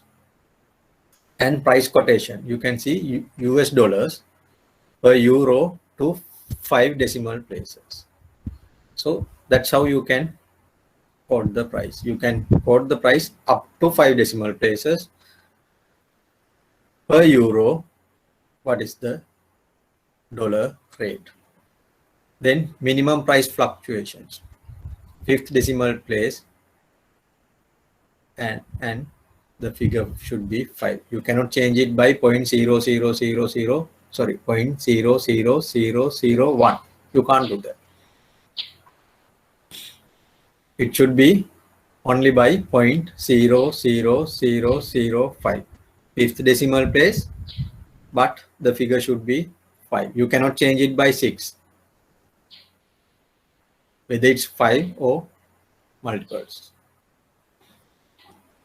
But if you convert that figure into a contract, it would be 6.25 US dollar. How do you convert that minimum price to a dollar value? This is the minimum price for a 125,000 euros. You multiply this 125,000 by this figure, you get 6.25 dollars. That means if the price changes by the minimum price value of your contract changes by 6.25, we call this minimum price fluctuation as the tick value or the tick size. Sorry, this is tick size. For that tick size, if the price changes by 1 tick, the value of the contract will change by the tick size, 6.25. So you can see last trading day, 9:16 a.m. Central Time, 2 business days prior to the 3rd Wednesday of the expiring month. That means you know then what is the last day that we can trade this. It is not given as 25th September or 25th July or something like that. Specifically say 3rd Wednesday, 2 business days. That means in general Monday before the 3rd Wednesday of the expiring month. If the Monday is holiday, then it will come to the previous week Friday. Otherwise, 3rd or the Monday on the 3rd week of the expiring month. That's how I have derived this September 18th, 2020. If you go back to and check the calendar, September 18th may be a Monday in the 3rd week of that month. That's how it's defined. Not only that, and final settlement, when you settle it, physical delivery on the 3rd Wednesday of the expiring month. So in this example, if the September 18th is this September 18th is the delivery date, the 3rd Wednesday of the month of September. The last trading would be 16th Monday. So all those things are specified. Not only that, trading hours in different countries, because the same futures contract can be traded on these exchanges, New York, London, and Singapore. If you go to this product spec, it will give you more details. Or were we on the, sorry. Yes, we were on the product specs. You can get access to data, historical data, expiry details, things in these tabs. So different futures contracts will have different terms and conditions. Any question? This is on just on FX. The second one is on oil. So light sweet crude oil, or we call it WTI, West Texas instrument. So that's another standard for oil. When you say WTI oil, the specification is given, known to everyone. So in this it says you could have bought December delivery light sweet crude oil futures contract at a price of 59.51. But in this description, I have mentioned that 1,000 barrels. How do you know that 1,000 barrels? That means one contract is for 1,000 barrels, and you agreed to pay $59.51 per barrel. Then the settlement would be in December. If we go to this, we'll find that description of what are the standardized terms on this. There's a small description. You can see the what is the name on the screens of the exchange. Trading hours. You can trade it in London, New York, and Chicago. Contract size 1,000 barrels. One contract is for 1,000 barrels. Then you can do it only in any multiples of 1,000 barrels. You cannot have 1,500 barrels. With the 1,000 barrels, 2,000 barrels, 3,000 barrels, 4,000 barrels, 5,000 barrels, like that. That means number of contracts. One contract, two contract, three contract, 5 contracts, or 100 contracts, like that. Multiples of contracts. When you have multiple of contracts, it's a multiple of the contract size. Currency US dollars. Trading price 1 cent per barrel. So that's the minimum quote that you can have. The price can change by 1 cent per barrel in terms of dollars. Settlement price also same. That has to be the minimum price fluctuations, again 0.01 per barrel. How to clear? In this one there may be so there can be position limits. That means for a particular party there can be maximum position that they can hold. There can be different limitations like that. So you can see in the position limits there are different position limits for this contract, which we didn't see in the euro-dollar contract. Sorry, euro-dollar exchange, foreign exchange contract. Again, last trading day is specified. Settlement period is specified, and the thing is in this sort of commodity is it's not a settlement date, it's a settlement period. That's why even here it says designated settlement period on the 4th US business day prior to 25th calendar day of the month preceding the contract month. So terms may be vary from one contract to another contract depending on the type of the underlying. But basically what we need, what is the contract size, what is the minimum price that you can have. and what is the minimum price fluctuation. Once you know that, all the calculations are very simple.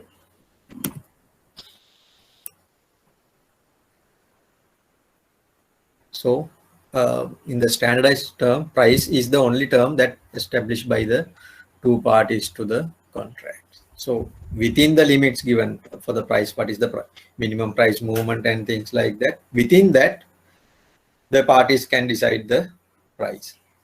Even for that, as I mentioned, tick size, minimum permitted price movement. What is the minimum permitted price movement? You saw that for the oil, minimum price movement is 0.01. That means 1 cent. But for the FX contract, it is at the 5th decimal place. That means in terms of pips, what is the minimum or what is the tick size in terms of pips? Figure was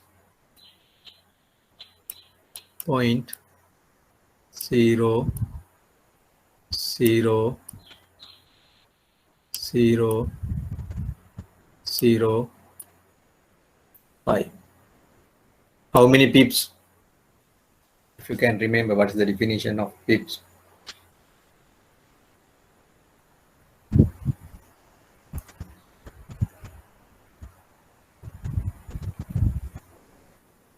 Think about it.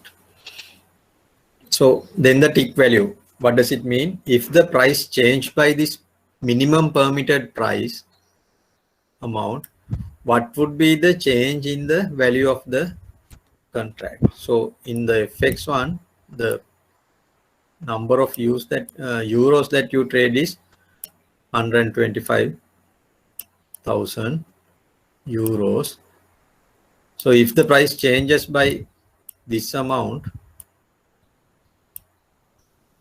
value of your contract will change by $6.25. So this is called tick value. This is tick size. So but oil futures tick size is $0.01. Then the tick value is, what is the tick value for the oil futures contract? You get it by, because the size of the contract is 1000 into 0.01, which is $10. If the price changes by 1 tick, value of your contract changes by $10. If the price increased by 1 tick, value of your contract increased by $10. If the price decreased by 1 tick, value of your contract decreased by $10 in this oil contract. But in the euro-dollar foreign exchange contract, if the price increased by 1 tick, your price will change by, or the value of your contract change by or increase by 6.25. If the exchange rate decreased by 1 tick, that means 0.0005. 1 tick means 0.00005. If the price decreased by 1 tick, value of your contract decreased by $6.25. Any questions?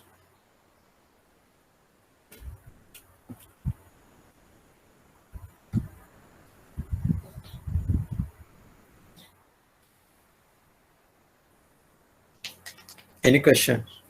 So what do you mean by minimum permanent price movement? Minimum price change. Minimum price movement. Minimum price movements, that's all. So say the price can be changed only by that amount, not by any amount that as you wish. Say if I go back to, sorry, this example, now the price is 59.51. In this contract, specifically said the price should be quoted for only for 2 decimal places. So therefore, the price that can be either go up or either go down only by that minimum price change, that is 1 cent. So this can be either 59.52 or 59.50.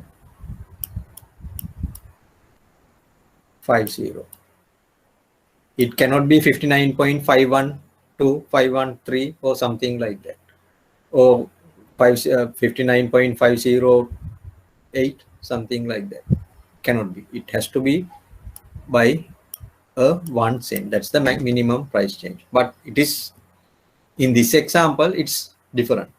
It is at the 5th decimal place, but the figure would be 5, changes in 5s. So then the price would be either 1.13165 or 1.13155. It increase by 0.5 pips or decrease by 0.5 pips. You cannot have a price something like 13158. You can't have this. This is wrong. 55, then 60, 65, 70, 75, like that, or 55, 50, 45, 40, like that. You can change the price only by 0.0005 at the 5th decimal place and by multiples of 5s. This is the minimum price change. Is it clear? So once we agreed the price, still that can be changed, or No, in the market price can change. market price? Yes, this is the market price. Say for euro dollar, exchange rate is available in the market. So this is also the exchange rate. This is the price that you agreed, but market price can change at any time. The price can be changed only by this amount.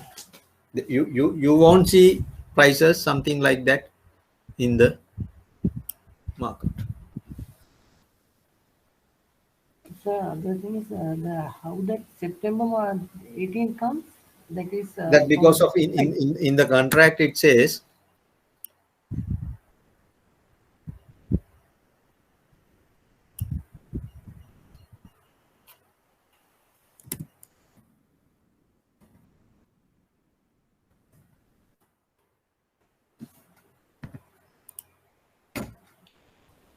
it says the last trading or the settlement date is 3rd Wednesday of September. So basically what it says, so if we can go to the calendar and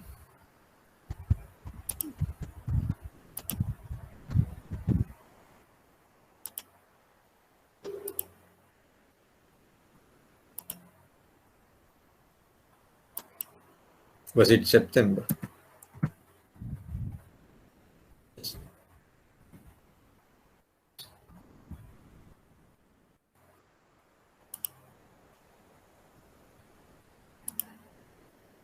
(2020) September 3rd Wednesday. If I done it properly, it should be 20th.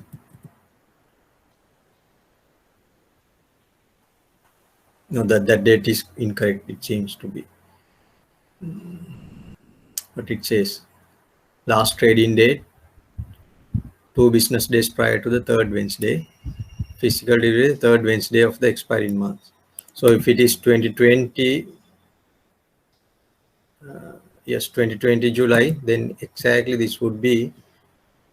Again, I lost this. What is the third Wednesday?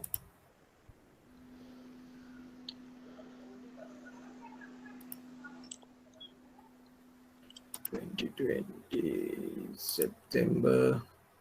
It should be 23rd. 23rd September, not 18th. Exactly, it should be 23rd September. 23rd or 21st? The last trading date is 21st. Settlement date is 23rd. Oh, sorry. It should be, it says third Wednesday, you know. Third Wednesday. Then it should be 16th and 14th. It says physical review on the third Wednesday of the expiring month. Remember. So you have to follow this rule. It's the third Wednesday of the expiring month. Expiring month is September. Then third Wednesday is 16th.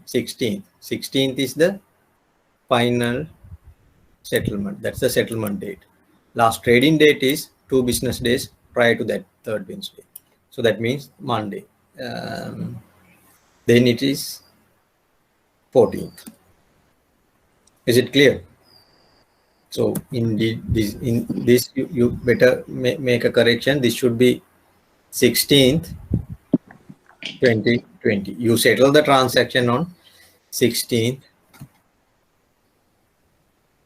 not 18th. And the last trading date is 14th September. 2 different dates, huh? Remember, trading date and the settlement date. You can trade this futures contract up to September 16th. Then everything will be settled on September 16th. You can trade up to September 14th and settle on September 16th. I think I have done a mistake that I've taken 16th and add 2 days to go to 18th. Trade date and the settlement. Yes. Is it clear? Okay, sir.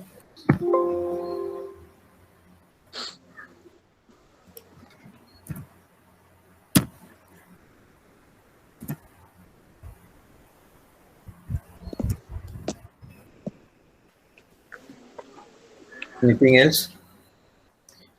Okay. So before we move into this contract month, I think now I explained. Before moving to other, there are a few more examples. We'll take a break here for about 15 minutes. Is it okay? Before the break,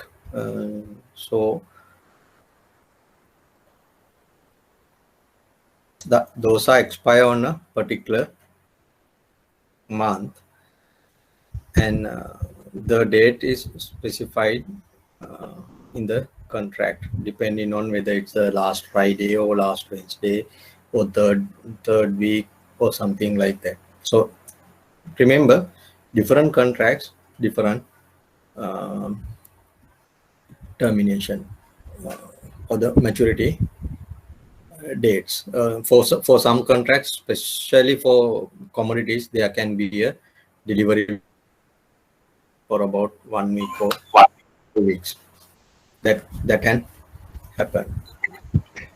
But generally, we refer any particular contract by the contract month. When you say, now if I say March contract, that definitely we are talking about the March in 2022.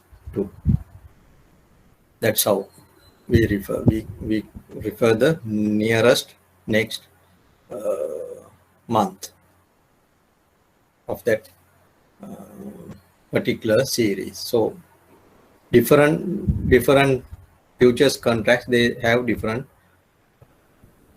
months, say March, May, July, September, December. These are the most common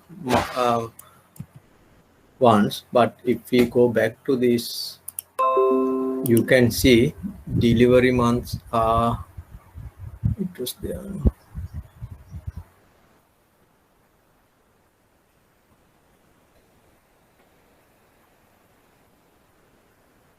See, March, June, September, and December only.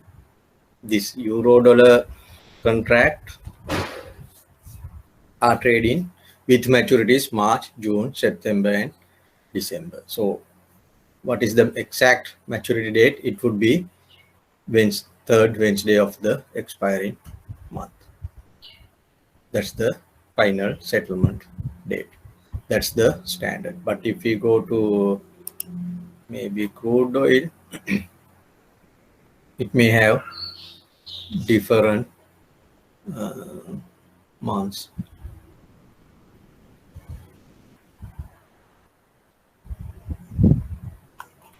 Maybe there may be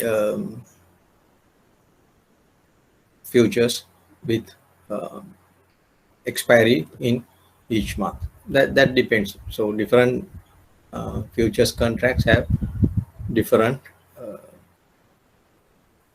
expiry months.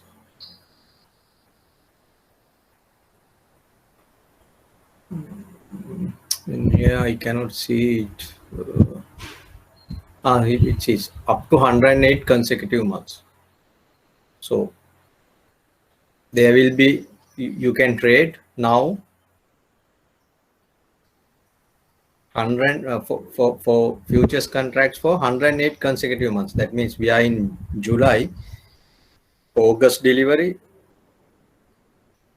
September, October, November, December, like 408 months into the future. So all those are tradable now. That's what it says. You can see here, these are the, say, August 21, September 21, October 21. Likewise, say you can go 108. That means December 2028. All these series are tradable now. So that means for crude oil, WTI crude oil futures, every month there are expiration. Sorry. Every month the expiration refers to the delivery of the actual transaction, no? Yes. But for oil, it's not exactly it won't be exact one date for delivery. There can be a last trading date, but there will be a delivery window within a 1 or 2 weeks period. Anyone can deliver oil to that warehouses. There is no issue or anyone linked here? What do you mean by issue? A specific person who sells it? No. So anybody who wants to sell oil, they can trade it. Anyone? Only thing is, yes. Only thing is,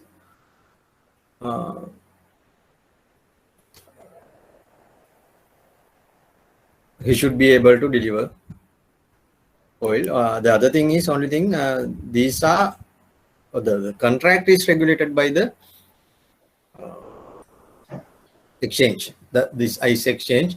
And one more thing, we better to check it. So there some contracts, we will come to that, we didn't discuss it. No need to deliver oil, even it's a commodity, or even it is a exchange or shares, foreign exchange or shares.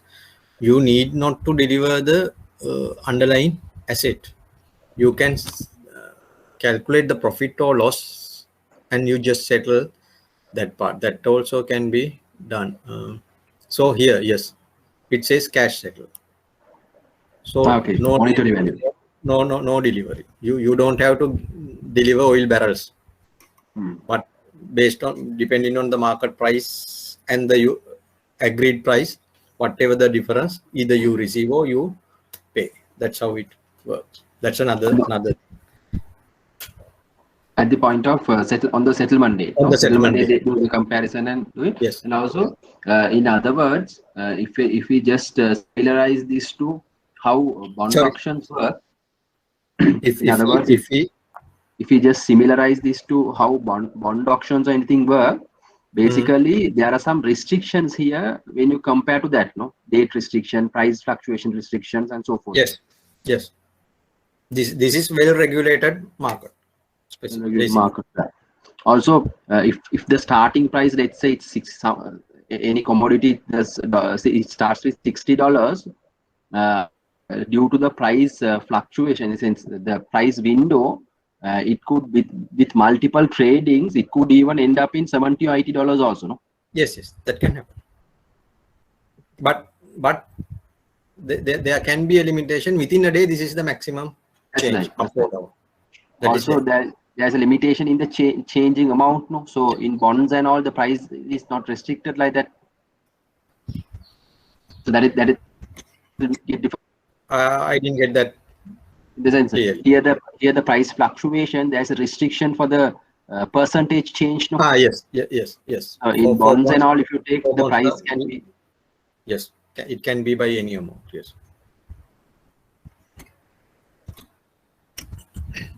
So if this can be settled in cash, why do they have a position limit?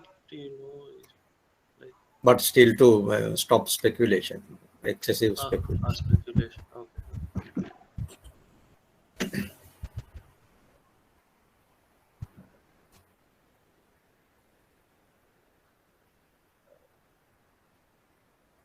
Basically, what do the exchange? Exchanging in the sense the exchange authority gain out of this? Charges and other fees. Charges and fees, yes, and maybe the margins.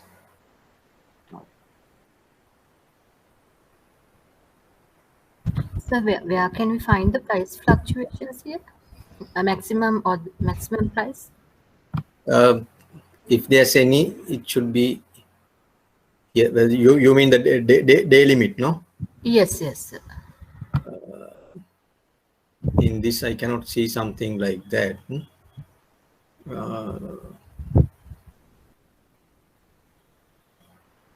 You can see position limit here, but in the FX one, you can't see any position limits. See, say here daily price limit, none. There's no limit for the FX one. Euro dollar, Euro US dollar exchange. It specifically say no daily price limit. But let's see in the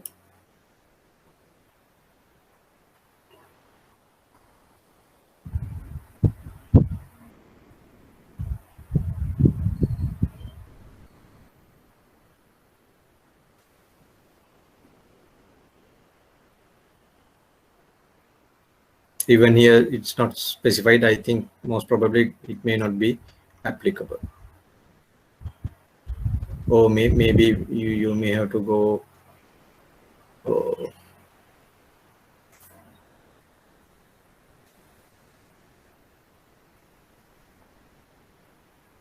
I think it seems there's no such requirement here as well.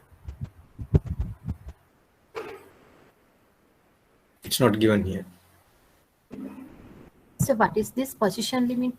Position limits means for a particular party, what is the maximum number of futures that they can buy or sell at having in their position at a particular time. Okay, sir. Thank you.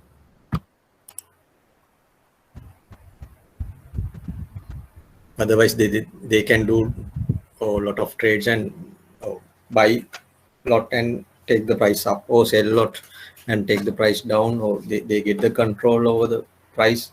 So just to stop that, they have put this limit. And not only that, maybe to reduce the exposure to a particular party to reduce the counterparty risk as well. Anything else?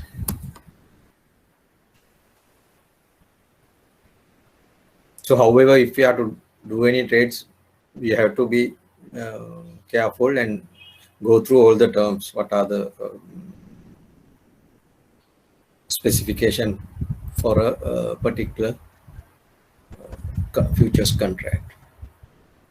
But these are the key features that you have to look into. Anything else?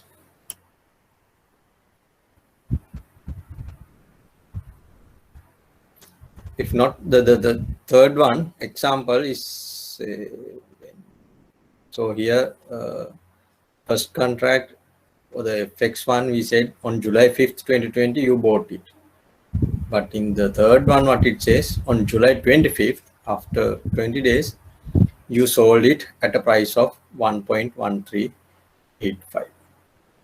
So once you do this, so once you buy the futures contract, we say you have a long position on futures. That means you have agreed to buy euro against dollar on a future date. But whenever you sell the same contract, now you don't have any obligation towards the exchange. You might have bought it from party A and sold it to party B, but you don't have any obligation to the market now. Whatever the difference, you realize it as the profit or loss. That's it. You don't have anything in your books now. No position in your books.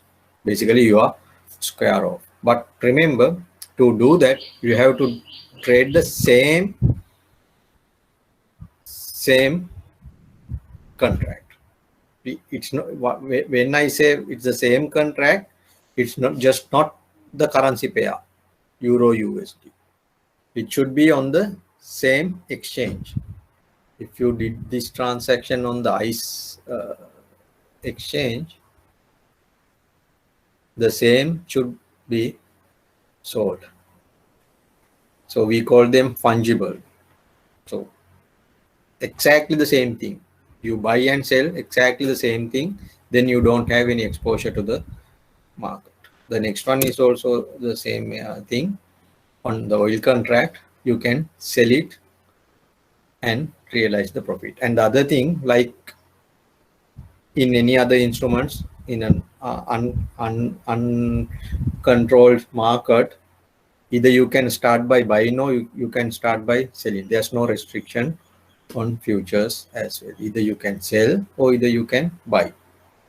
Then you do the opposite if you want to close out your position. That means you don't want to carry any position or get any exposure to the market. You can do the reverse transaction and book your profit or loss depending on the market movements, market prices. Walk away from the market. That can be done. It's not like in a forward contract. If you do that in a forward, you are carrying two different forward contracts, buy contract and a sell contract. Ultimately, on the settlement date, you have to settle two contracts. But when you buy a futures and you sell the same future, you don't want to wait until maturity, whatever the difference you have realized on that day.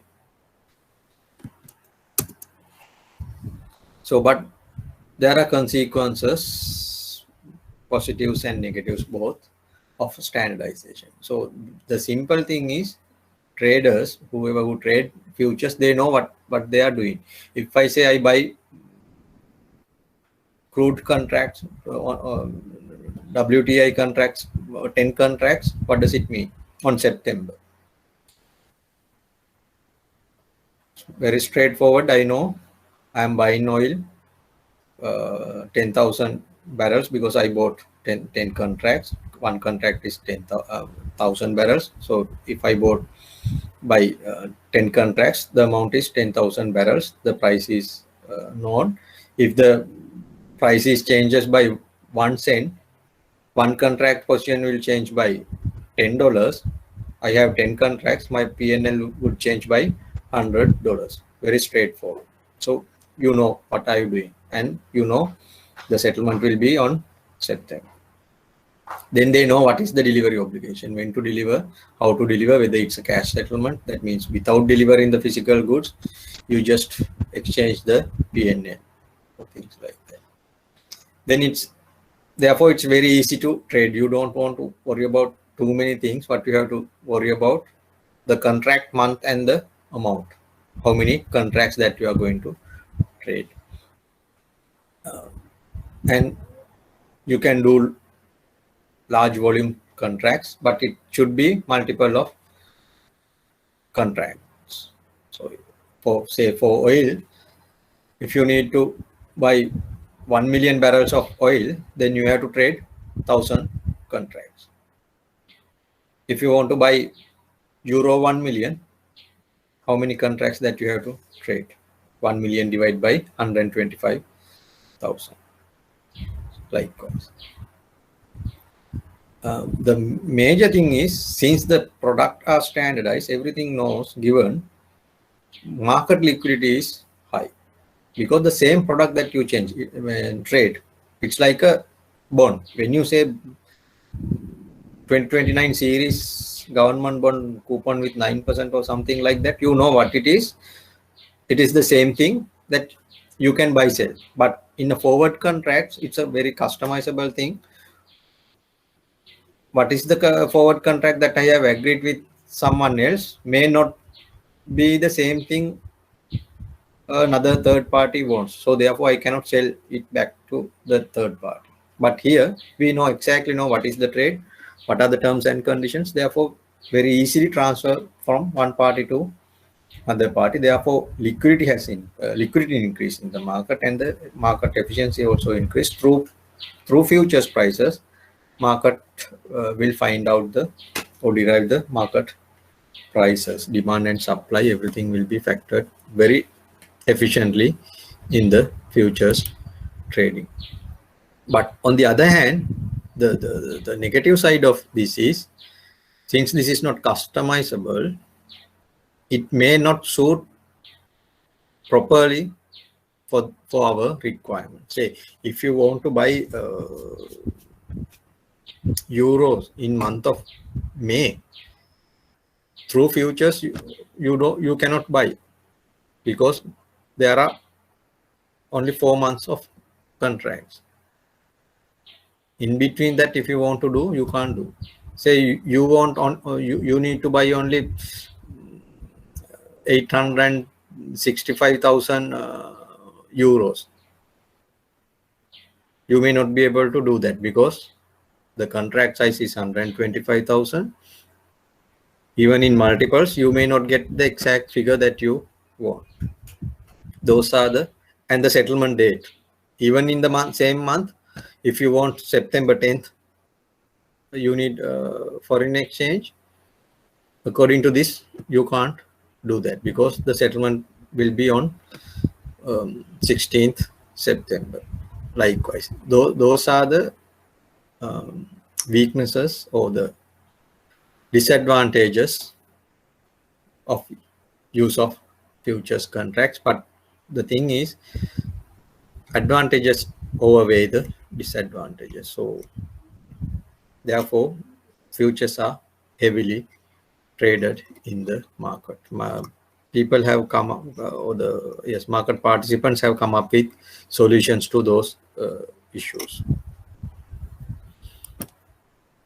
So then, positions. What does it mean by a position? If you can remember, we discussed about position on foreign exchange as well.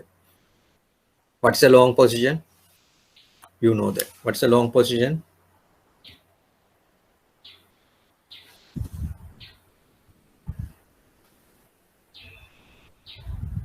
What do you mean by a long position? Overbought, sir. So that means you have an asset. You have the claim. You have bought it. Futures also same thing. You have buyer futures. But remember, when you say you have bought a future, what does it mean? You have agreed to buy some underlying asset depending on the futures contract, not some specific asset, because the futures contract specify what is the asset that you are going to buy. This underlying asset. So you have agreed to buy that asset in the given volume on a particular day. So that's a long position of a futures. We say I'm long in crude oil futures. That's it. Likewise, when you say short, you have sold the futures contracts on a particular market. So in that example, in that context, first two examples what we discussed, foreign exchange one and the crude oil example, first two contracts will give us a long position in each.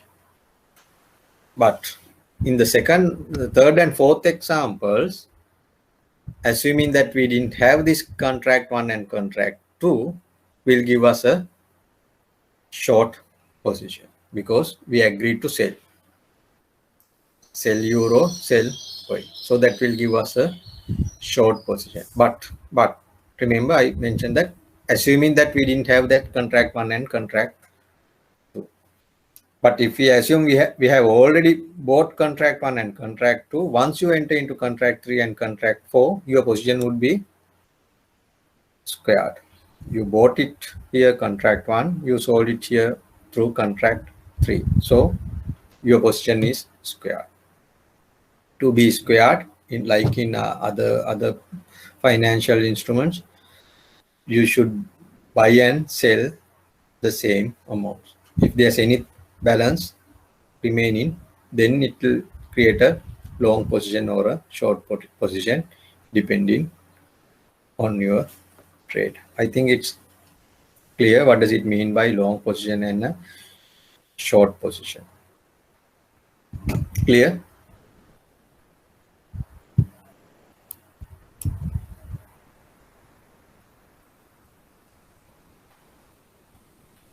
Then, as I mentioned, fungible or equal and opposite position. So the same contract, one is buy and one is sell. Then we call equal or fungible thing, but opposite position. Contract 1 and contract 3 are on the same underline, same maturity. Remember, same expiries, September expiry. So it's the same futures contract. One is to buy, one is to sell. So same contract, we have bought and we have sold. So equal and opposite position. Contract 2 and contract 4 are the same. On WTI oil, if I remember, it's December delivery. So the same thing. Once you do that, it will become a closeout.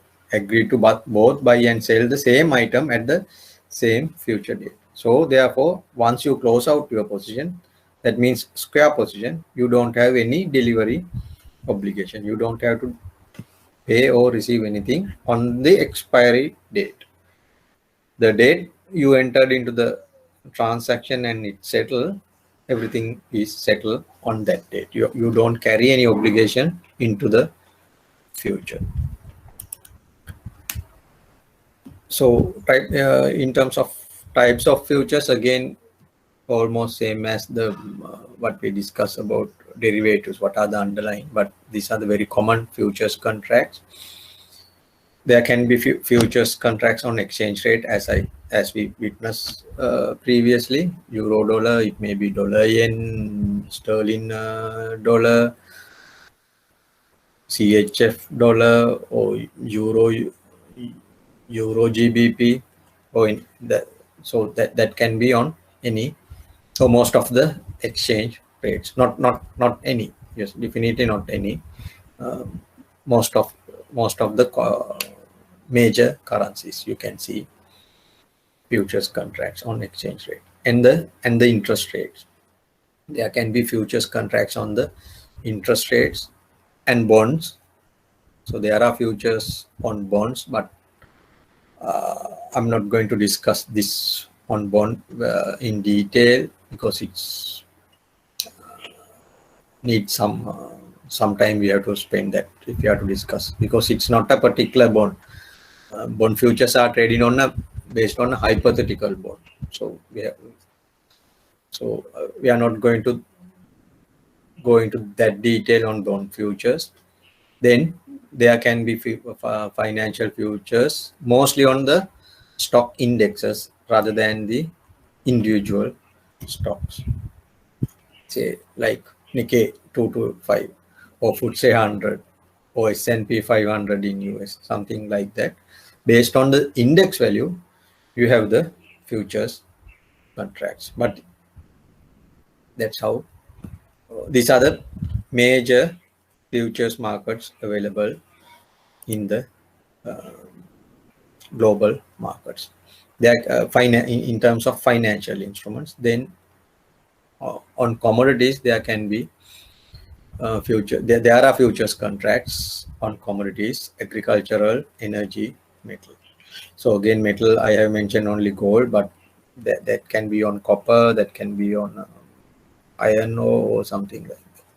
Energy, it can be oil, electricity, gas, agriculture, grain, wheat, flour, sugar. Not only that, even there are futures on weather as well.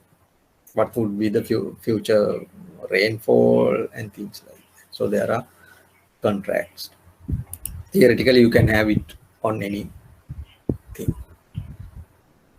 So this is again a few more examples on FX futures. This is Chicago Mercantile Exchange yen futures contract.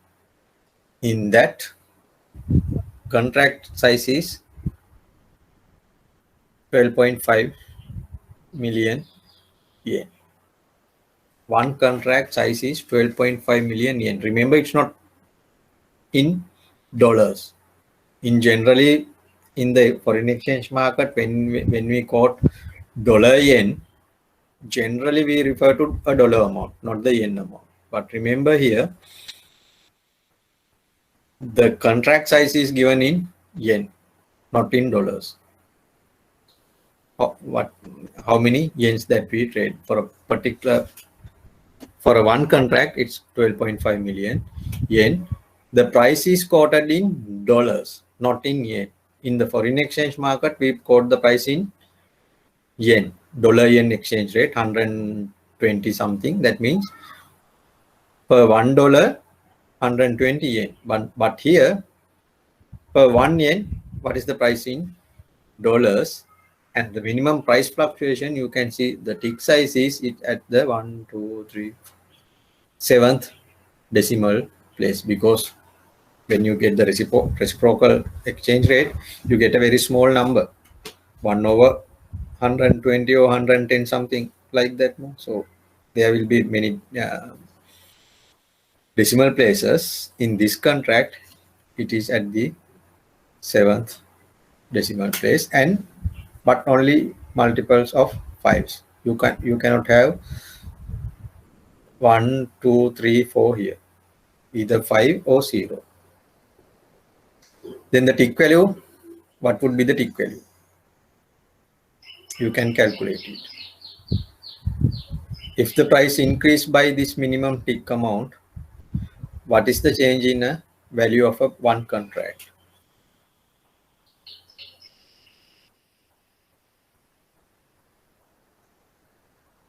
What is the tick value?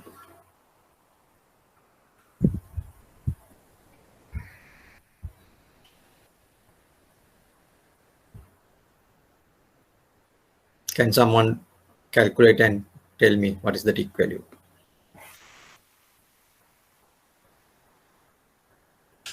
6.25. 6.25. 25.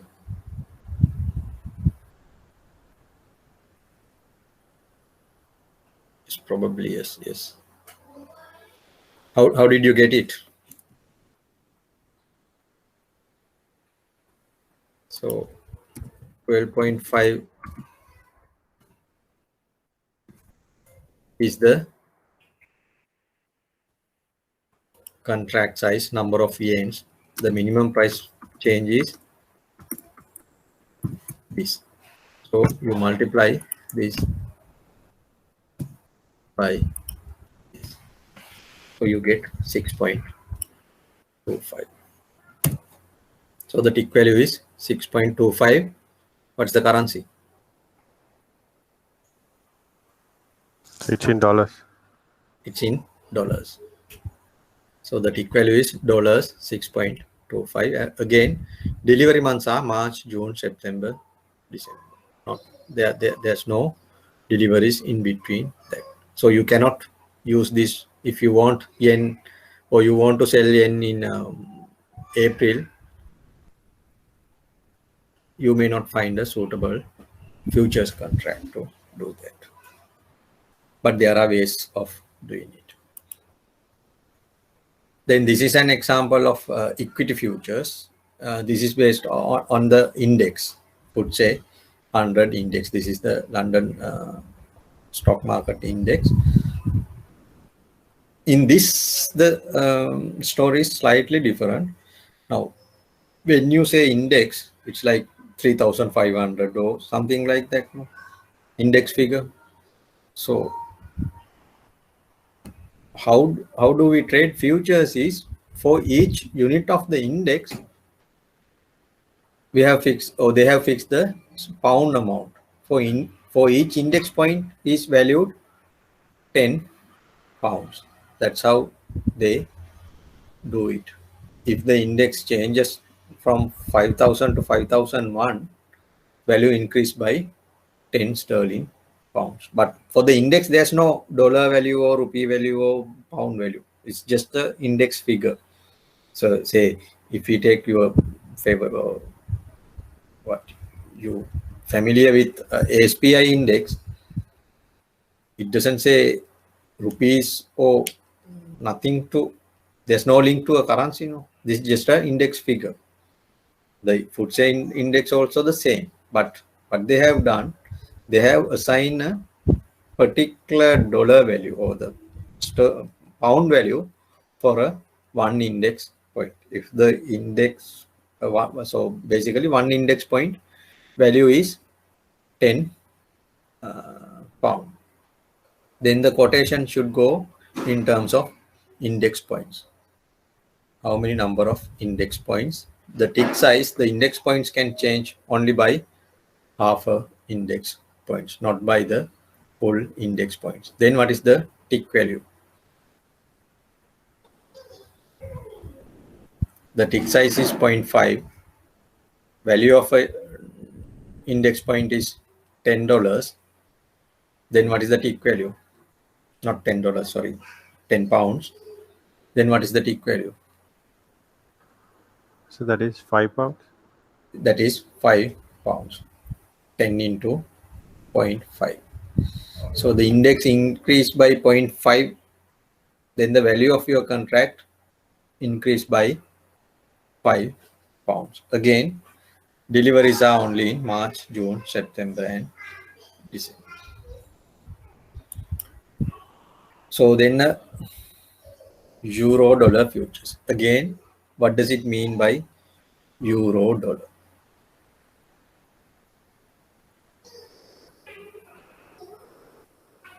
What does it mean by euro dollar? This is not the USD euro exchange rate.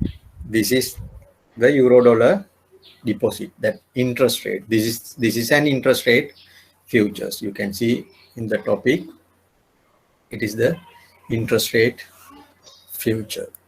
Excuse me, Shinanta. Yes. Sorry to trouble you. Okay. Can we just go back to the previous slide? Yes. Here the tick size is 0.5 index points, no? So the example says as 100. In the sense, the FTSE FTSE figure was at 100. Okay. 100.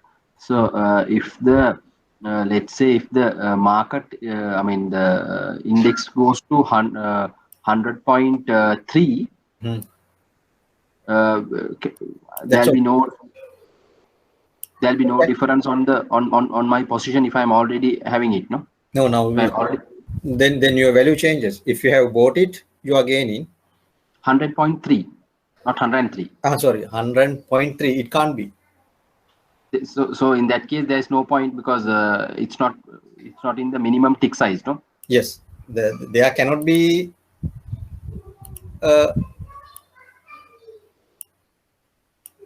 index like this in the futures. It can be.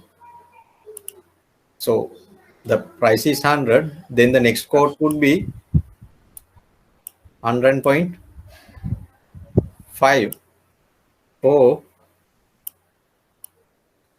99.5. There cannot be index values in between 100 and 99.45 or 100 and 100.5.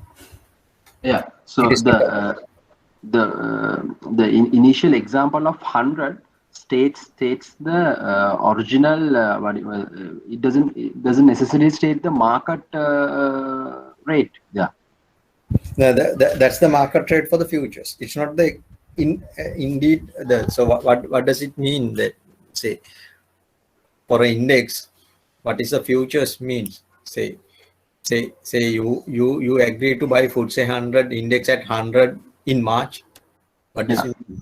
You agree to pay £1,000 because one index point is £10 now.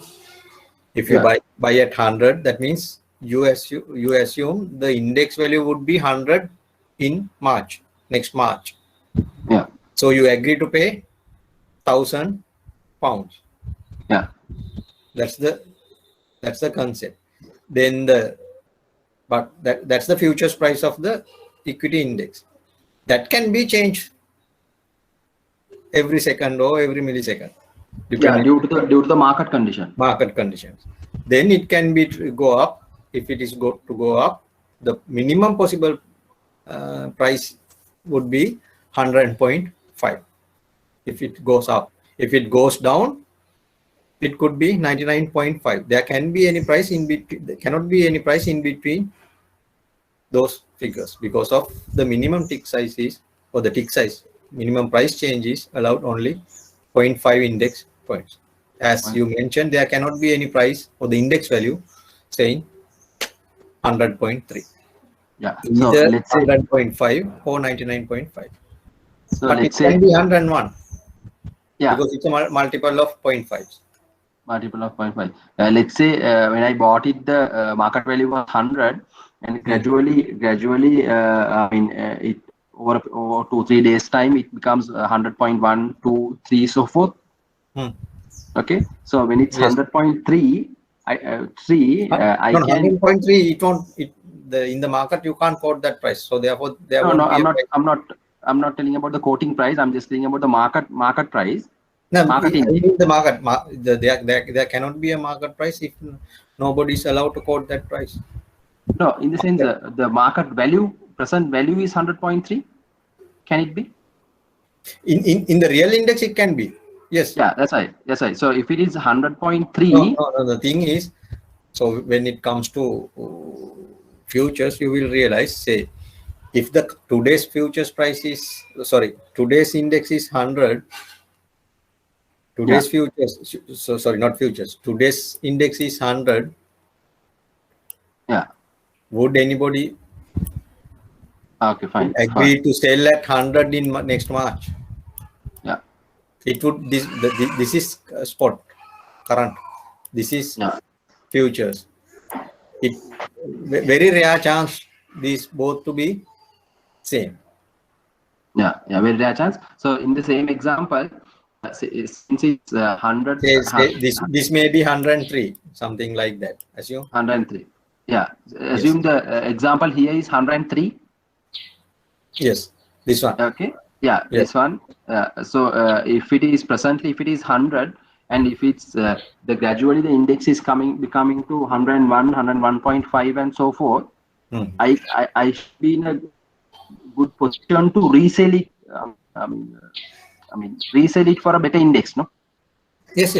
Say, so now you what happens? Say this is the index figure. This is the futures figure. Yeah. Price for the futures index. This is the current index, actual spot market. That means if you buy the index today, that's the index value. Yeah. This is the future value. So if this goes to 101, this may or may not be exactly increased by 1. Yeah. It can be more than or less than, let's say it moves to 104.5. Yeah. So this is a valid price for the futures index. Even this one, say, to better clarity, this may be 101.2. Yeah. For the spot index, there's no such restriction. It can be, there may be, but this can happen. This can happen. But in the futures market, it should be something like this. You can't have 104.3. So now you have gained 1.5 index points. You bought it at 103. Yeah. Now same futures is trading at 104.5. So your gain is 1.5 index points. Is it clear? Is that the question? You can sell it. Yes. Yeah. So when I bought it, the future was 103. 103. 103, but the market actual condition was 100. Yes. Corresponding index figure was 100. This is the 103 is the futures price. Futures price. Yeah. Futures index. So you can say futures price. Yes. Futures price. So my question was, when it was 100 over some days of time, let's say the market value has become 101.1. That means this one, as I mentioned, 101.2. Yes. With the time that can go up. Yes. So at that point, if I am reselling the futures to someone else, what would be my position? That depends. What would happen when the market index value goes to 101.2? What would happen to the corresponding future? Say that's what I mentioned. That can be 104.5. Yeah, that also could increase, no? Yes. That could increase, but as I mentioned, it may not be 1-to-1. Not necessarily. Yeah, not necessarily. That 104.5 is something. Is kind of an auction negotiation. Yes, sort of. How do you trade in the exchange? Trade in the market. No, so based on that, I can have that gain or whatever.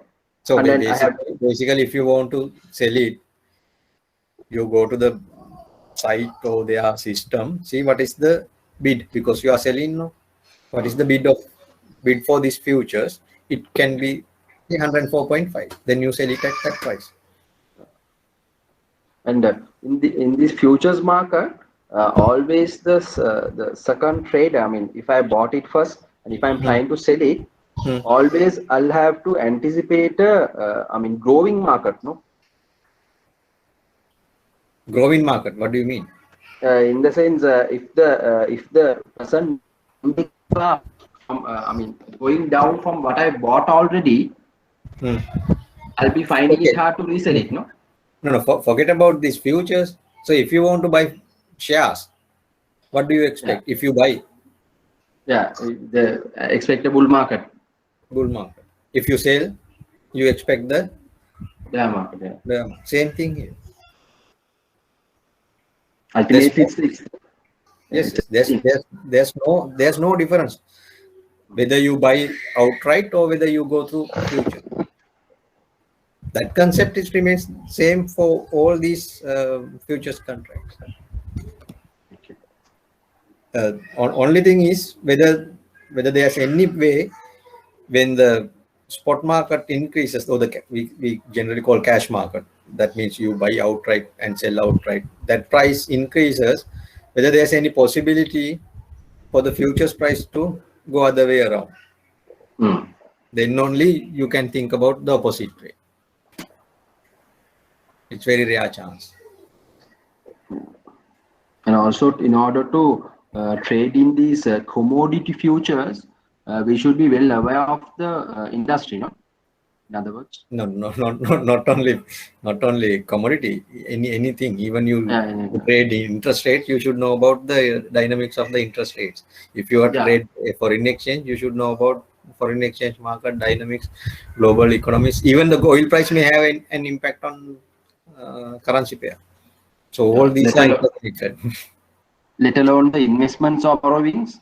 If it comes to these commodities, still it's the same case there. Yes.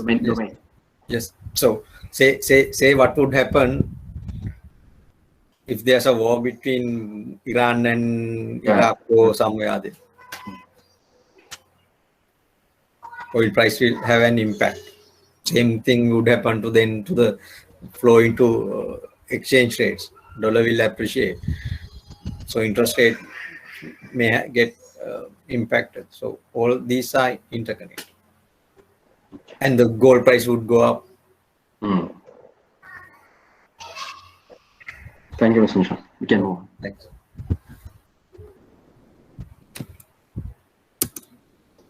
So in the euro-dollar futures, as I mentioned, this is not foreign exchange. This is the interest rate. If you place a dollar deposit outside US, that's the concept. So in this there's a thing called rate index.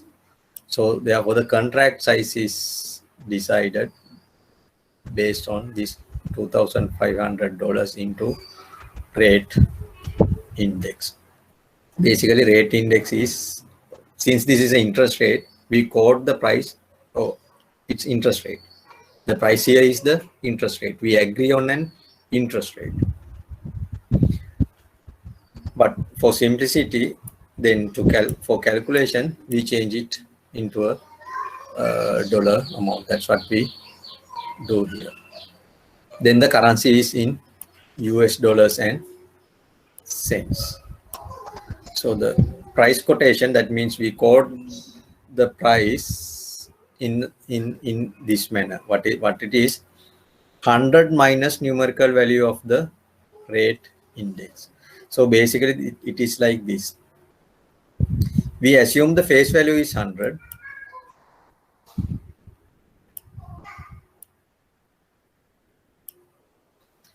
Face value is 100. So basically you can see if I go to contract size, March, June, September, December. So it's basically like borrowing or lending for 3 months. That's the concept basically. So this value is 100. Say the interest rate is 1% for 3 months. What do we do? 100 minus 1. Then the price would be 99.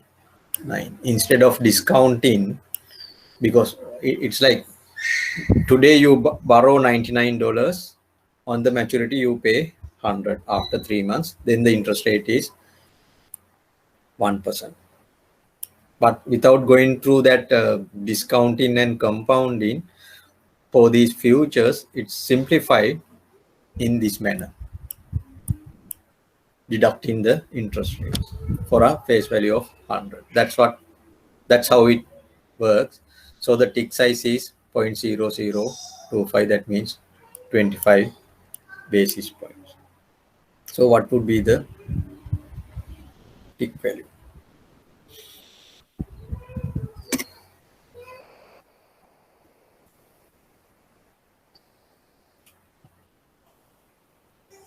So here, don't worry about that too much. I think we'll have some more examples in the future. I'll explain that with examples. Basically, the price is quoted in this way: 100 minus the interest rate. That's why it says 100 minus numerical value of the rate index. Why does it say numerical value? Say 1%. I didn't put here as a decimal 0.01, just 1 numerical value of the percentage. Then the futures price is 99. That's how we quote. Okay, now if interest rate goes up, what would be what would happen to the futures price? will go down. Will go down. So exact relationship between like price and interest rate reflected here, because it is 100 minus interest rate. Basically, that's what it says. Okay, for the time being, remember that. Then we'll discuss all these things in future, because this is a little bit tricky calculation. This is not straightforward as previous examples. Then we discuss this. So the contract size is 100 barrels, currency is US dollars, tick size is 0.01. So therefore, tick value is 10. They are here up to 108 consecutive months, and the settlement is cash settlement. So, however, since we don't trade in practically, we may not be able to remember this. But if we are to do trade, we have to go and see what are these terms and conditions. So we have time. So we'll discuss how do we calculate profit and loss for a futures contracts. So indeed we have already done this part of this. So the profit is equal to the number of ticks moved. How many ticks has the market moved after we bought or sold? Then what is the tick value of a contract? Then once we multiplied number of ticks in the tick value, we get the profit for one contract. If we have bought or sold more than one contract, what we have to do? Multiply it by the number of contracts. Nothing. So we don't want to have, say you want to buy euro 1 million against dollar at the exchange rate of 1.1316, and the rate moved to 1.1325. What is the profit? So you don't have to think about it in terms of millions, but very simply, how many number of contracts? We know the tick value is 6.25. How many ticks the price has moved? We'll do few examples. So this is based on the Japanese yen futures contract. Just I showed to you a few slides earlier. Importer buys, remember this jargon again. How do we mention those? Buys 20 CME June Japanese yen futures. Okay, what does it mean? What is this June? Settlement. That's the delivery. So, in futures we call it the delivery month. So that means where we settle it. What is the future settlement date? The June is the delivery month. CME, what is CME? It is the exchange where you trade this futures contract. What is this 20? What is this 20? Number of contracts that you trade.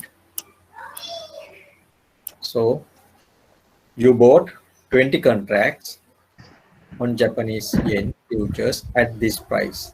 What is this price? 1 yen equals to this much of dollars. That's the price you agreed to pay. To buy the yen. Is it clear? What you are going to buy through this contract? You are buying a Japanese yen futures, and remember in the futures, the quantity, and when you say buy, you buy the yen, not dollars. But in outright market, when we say dollar yen, we buy the dollar, not the yen. Here it's other way around. That's why even the rate is quoted on the reciprocal basis. So you agree to buy yen in the future. So that means in June, by paying this much of dollars per yen. How many yens that you have agreed to buy?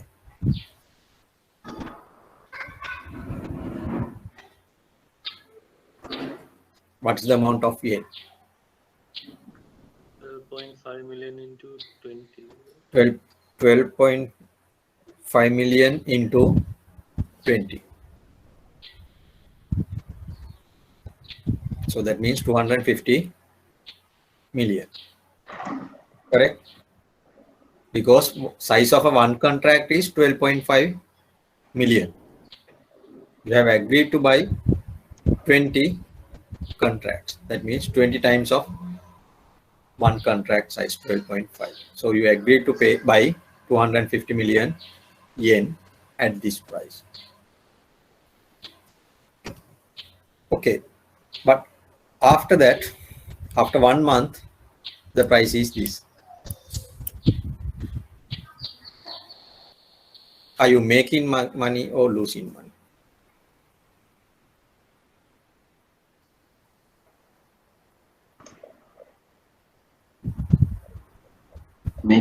Making. Why? What has happened to the futures price? Futures price has gone down, but actually I have got a better amount. I have bought it at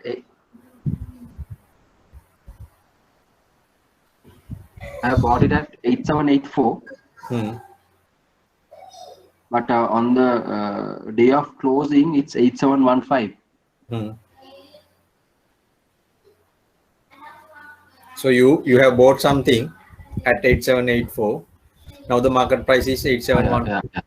Sorry. Are you making or losing? We are not settling this, right? We are just trading the future. So the future Yes. price is No, this. but still, with say you buy dollar yen, you keep it. If the exchange rate goes down, what is the profit or loss in your position? Loss. In general terms, no? Same thing. Same concepts are applied here. Don't get confused.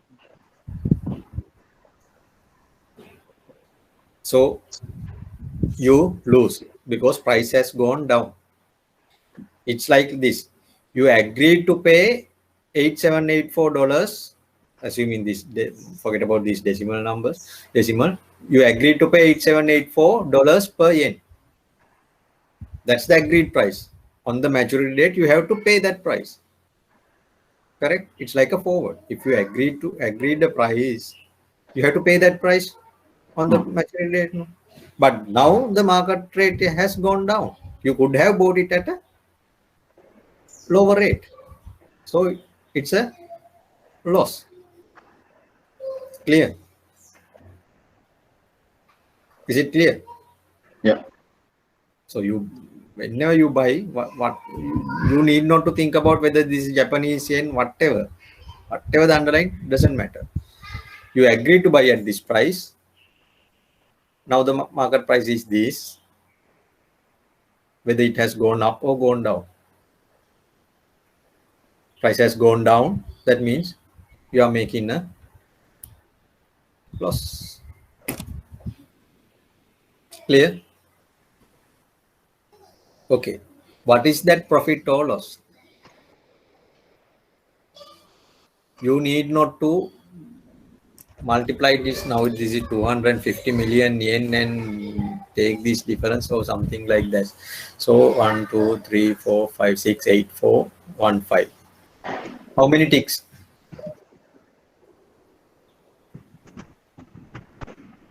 What is the difference here in terms of ticks? If you can remember, if I take you back to this dollar yen example, tick is this at the 7th decimal place. 5. Now here, how many ticks? What is the difference in terms of ticks? 69. 84 minus 15. What do you get? 69. But is it the number of ticks?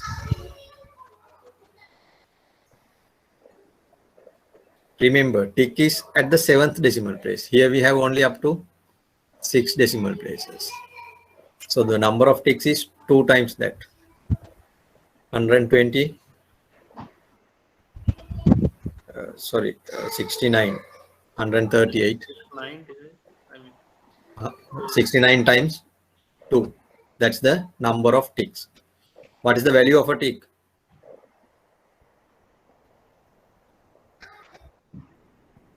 We did it here. so why does it come Value to of 69 times 2, sir? Sorry? Why does it come to 69 Because times? the say minimum price fluctuation is at the 7th decimal place. Okay. So to change the 6th decimal place by 1 point, how many ticks Okay. we have to move? We have to move 2 ticks. Okay. Makes sense. Sorry. Yeah. Thanks. Here Yeah.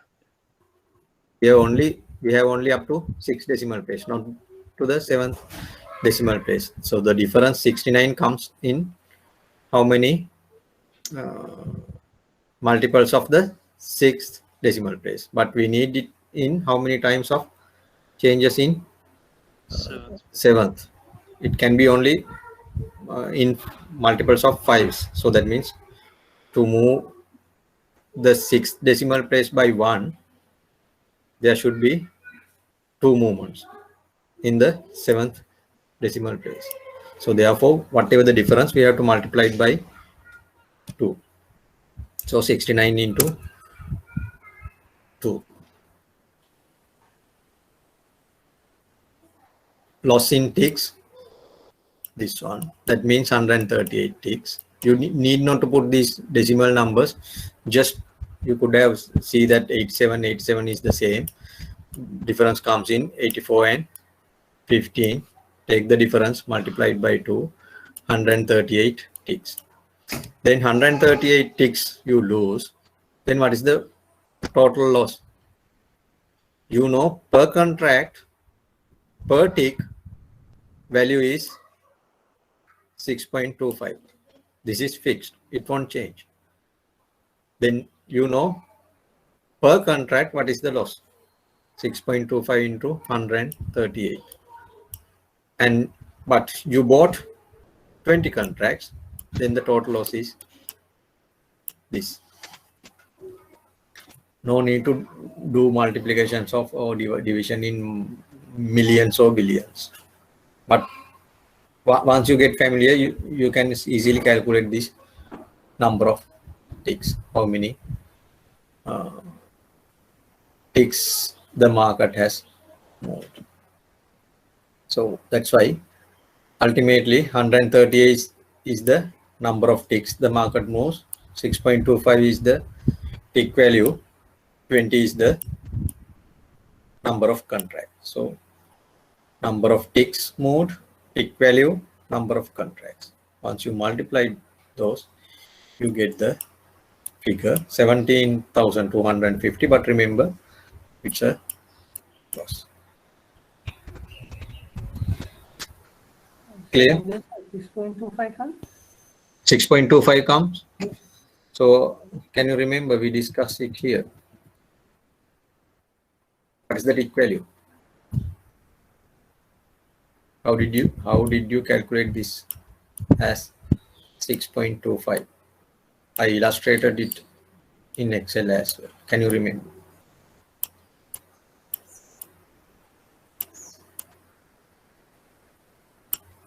How did you get that?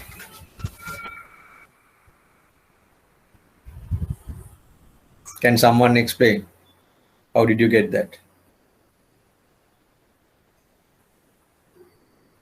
12.5 into the tick size.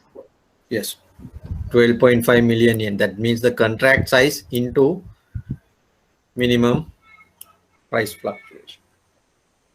You multiply 12.5 million by this figure, you get 6.25. That means if the price of a yen is changed by this amount, what is the value change for 12.5 million yen?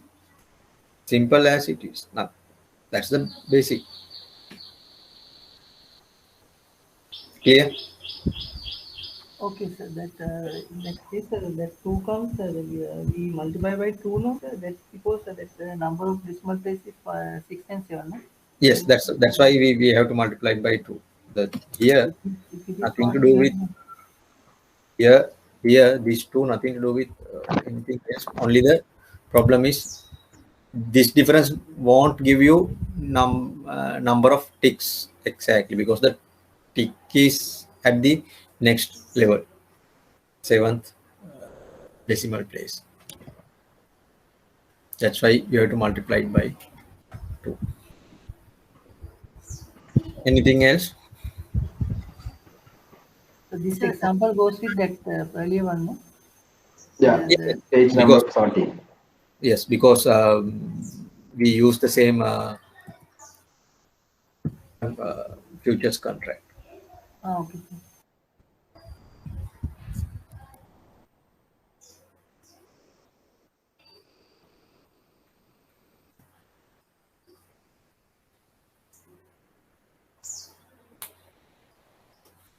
Shall we move forward? Anything else?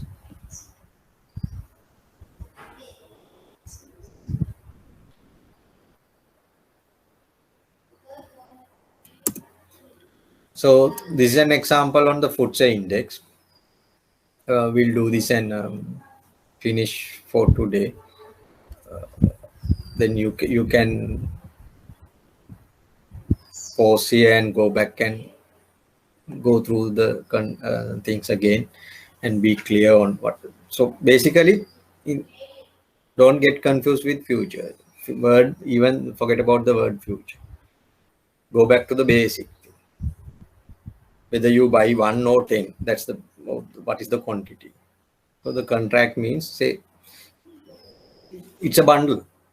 Contract is a bundle of one of these asset.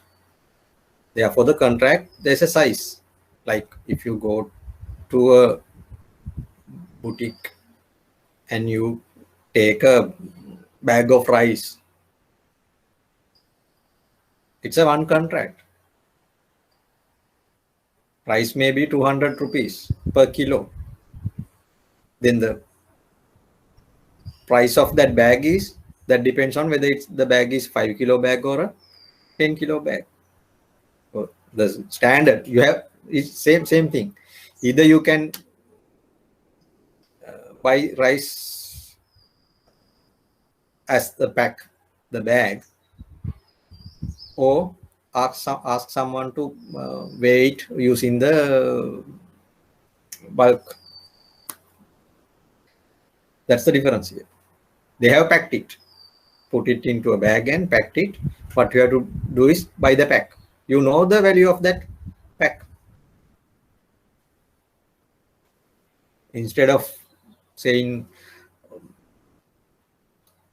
1 yen is this much and you can buy 12.5 million yen, they said one contract. Whenever you say one contract, that's a one bag of 5 kilograms. Likewise, one pack of 12.5 yen. Then if you know, if a price of rice changed by 1 rupee, what would be the change of that 5 kilo bag? 5 rupees. That's the concept. No need to think about what is the underline, what is the no. Only thing is contract, what are the specifications? That's the thing that you have to know. Once you know the specification for that specific contract, you can forget about what is the underlying asset, what everything. Only these small multiplications. So let's move into this FTSE example. So again, investor sales. So is it a long position or a short position?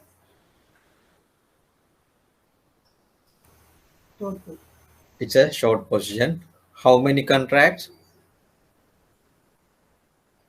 5. 5 contracts. On what?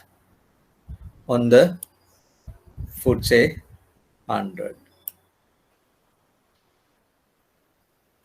What is the futures index figure? 5378, and holds them to expire. So he sold it and hold it until expiry. So the last trading date, the exchange will decide what is the settlement delivery price. That means at what price you settle the contracts. So official price is 5,005 on the last order. This is the settlement price now. Is he making money or losing money?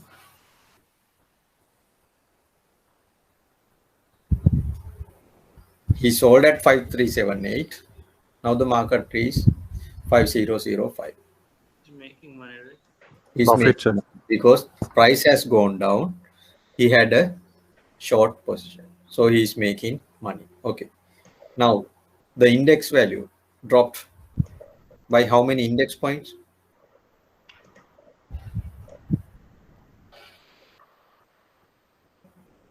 Index value has gone down 5378 to 5005. How many index points? 373. 373. How many ticks?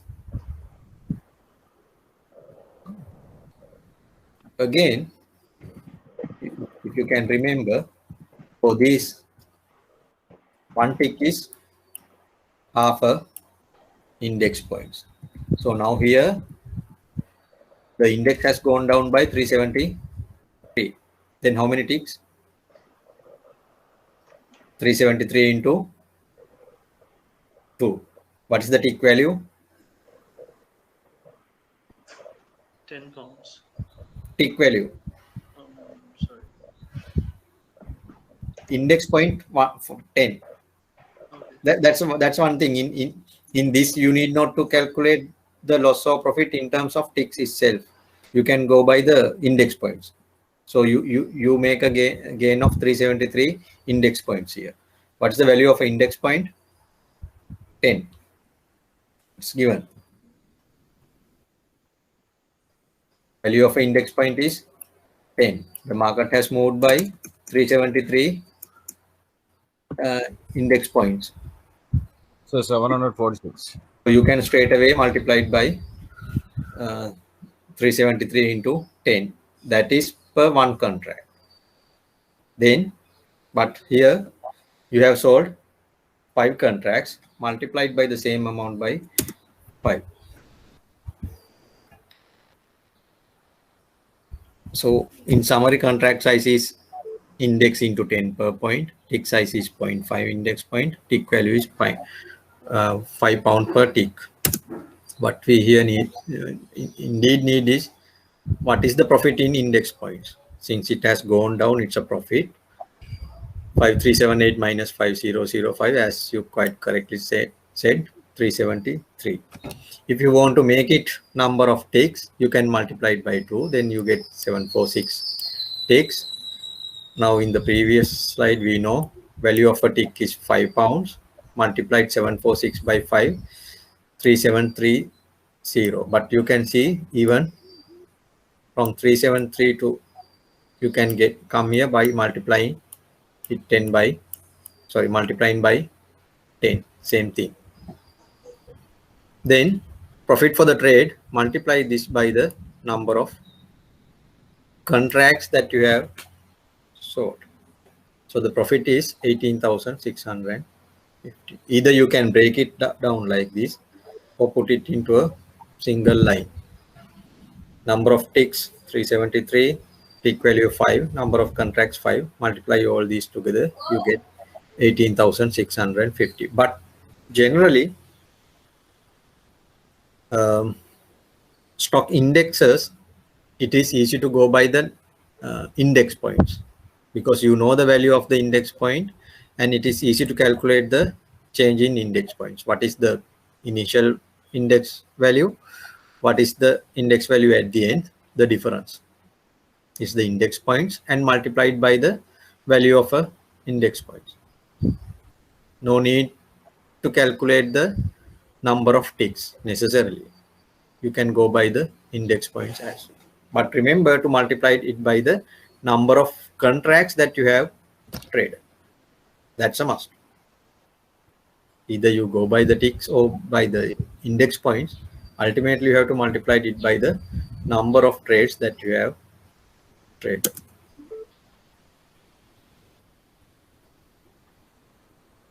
Is it clear?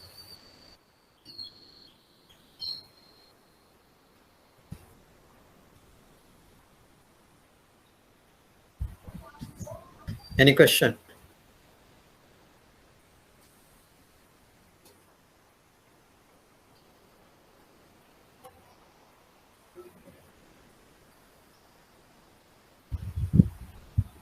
If not, try to do this one as well, because this is on the same thing.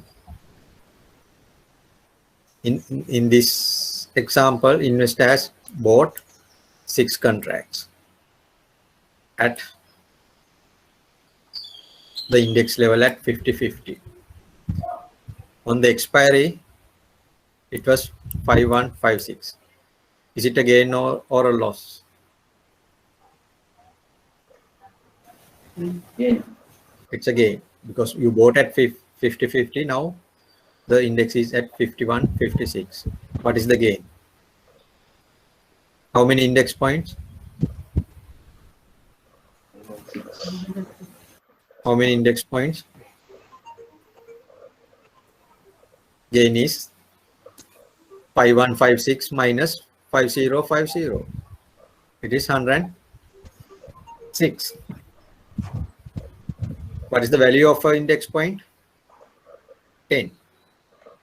Then the gain is per contract is 1060. For the whole trade, 6 times of that. Per contract 1060, 6 contracts. So gain is 6360. Our Radhi Ama made a Elmonium.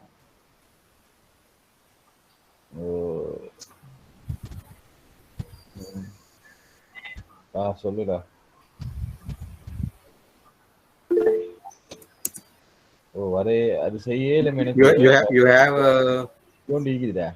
And out with these answers. So any questions? I'm going to stop here and explain this. Sorry, can you mute your mics, please?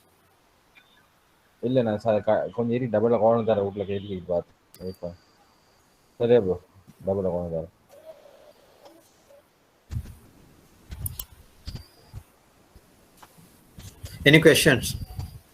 So that your 10 comes because of it is FTSE case. That's the way exchange.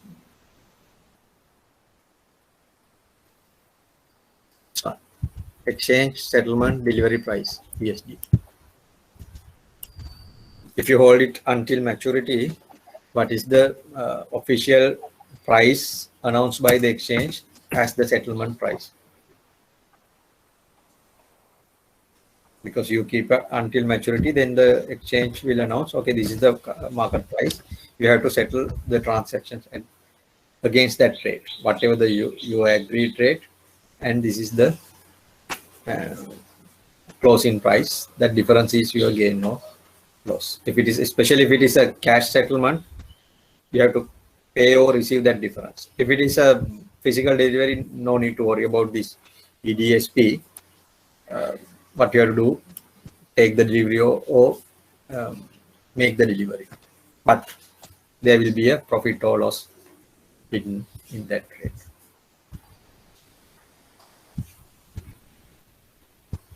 Anything else? No, sir, what I answered, sir, that 10 comes because of that.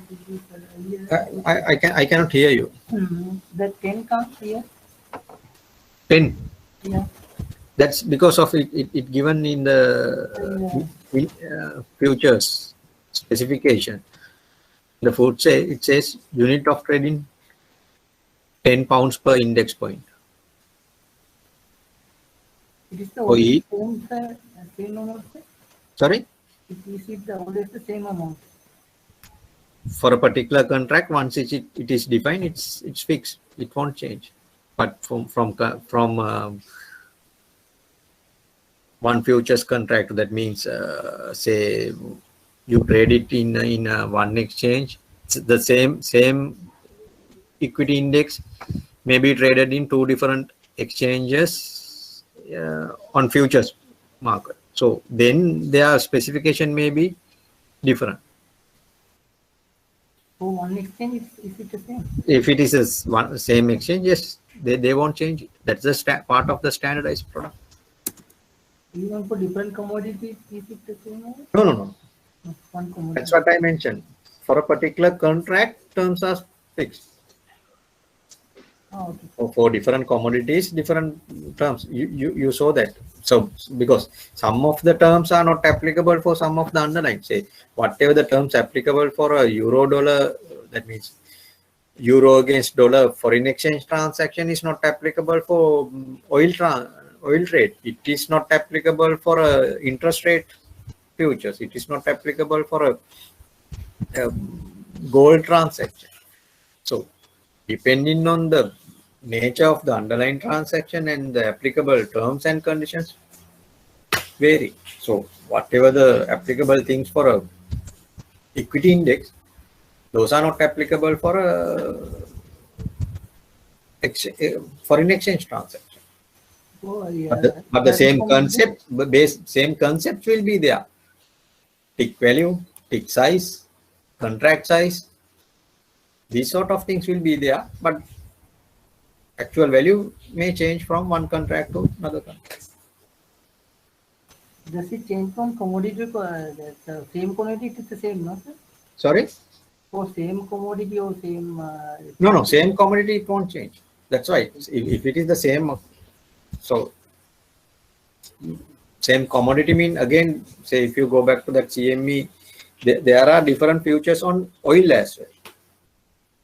So then there may be different terms, different futures contracts, different terms. But if you take a particular contract, futures contract, all the terms and conditions are same. It won't change.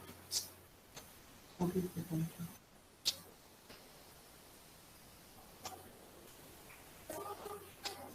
When you say a futures one contract, that's everything. Underlying asset, the delivery months, all these contract sizes, everything. So that's why they have some, say, these stickers. So trading screen product name, this is the product name.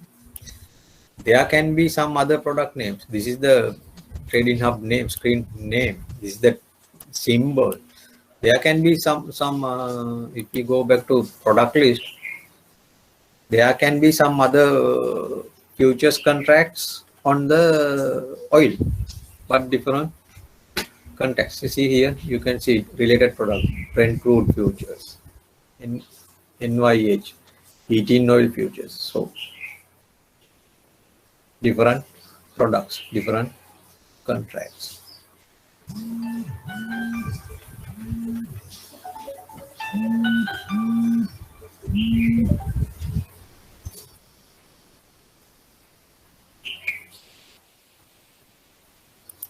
Anything else?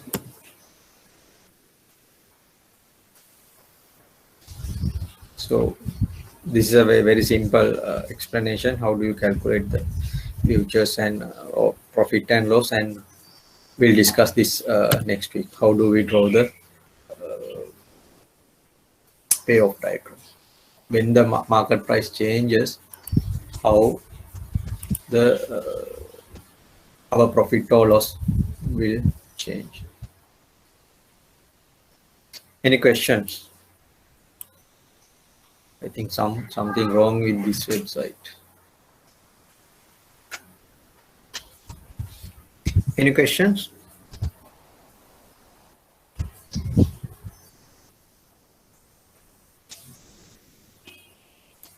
So in that yen dollar transaction you took as an example, no? In that case, 6.25 is the standard tick value. tick value. Yes, for that contract, you need not to do any calculation again. You can remember that, okay, for the yen futures contract traded in CME, Chicago Mercantile Exchange, the tick value is 6.25, unless they change the specification. See, you can see there are a lot of say crude oil and refined crude oil and natural gas. So coal, same underlying, but two different futures. So therefore, in these two, there may be different terms. I don't know what happened. I think I have clicked something. So you can visit this site, the ice.com, and study different contracts, terms and conditions, how they vary. Any other question? Chandra, any local examples to go with these futures? No, unfortunately, we don't have any futures in the local market yet. In other words, if there's a future on CAC ASPI index, SPI similar to the FTSE index that you explained, no? Whatever Yes. the index value that is there presently. Yes, they have to specify what is the value of a particular one index point. That's the key. Then in the futures, what would be the minimum size of the index point movement that we allow, whether it's in the first decimal place or the second decimal place or the without decimal places, things like that. All these terms and conditions they have to specify. Thing is, I don't know in Sri Lankan context whether we can move into that sort of, because so I heard, I think I posted it in the group as well, WhatsApp group. Whenever they introduce the DVP basis, see the questions they are asking investors, their level of knowledge, it's very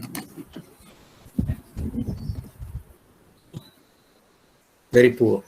So without that knowledge from investors and public, it is very difficult to do these things. The market could get manipulated or not. On the other hand, yes, those who have the knowledge and information, they can manipulate the market, and the fear factor will work on the investors because they cannot understand what's going on. They won't come into the market. End up losing money. End up losing money.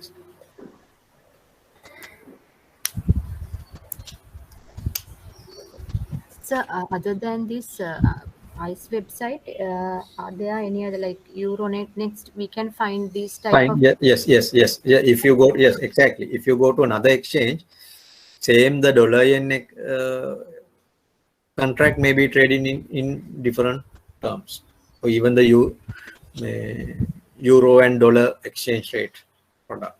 That can happen. Just check it. Or maybe they don't do that. That is also possible. Not exact same underlying assets are traded in each and every exchange, but sometimes the same product is traded on different exchanges, but ultimately book at the at one center. So then you can consider it as the same contract, even though you trade it in through different exchanges. Ultimate product may be the same contract. That is also there. So the same contract traded in New York exchange and the Singapore exchange and the Tokyo exchange. That can happen.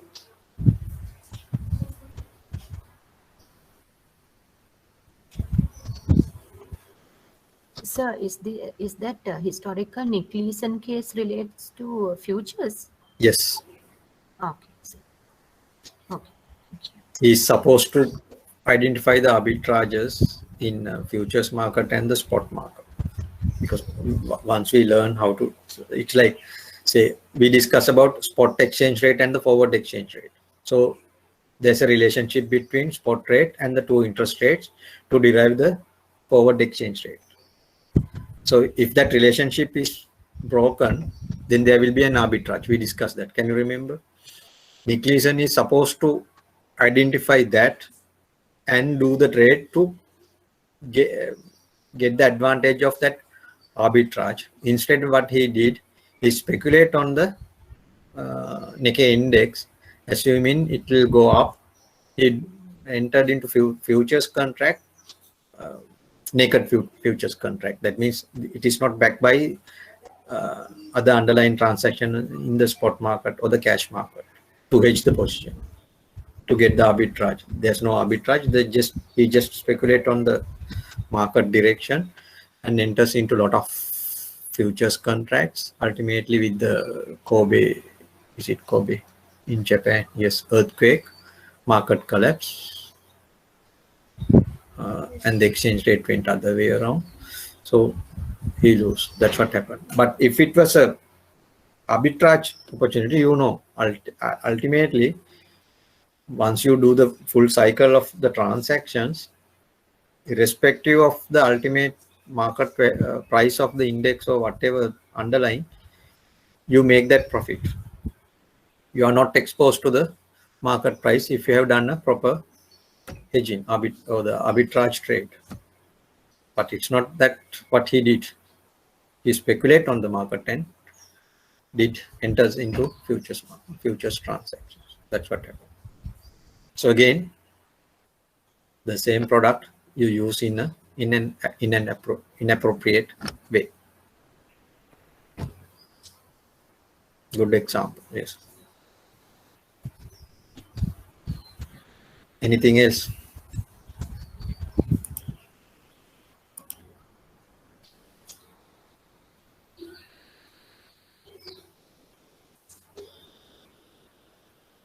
So if you don't have any questions, shall we stop here?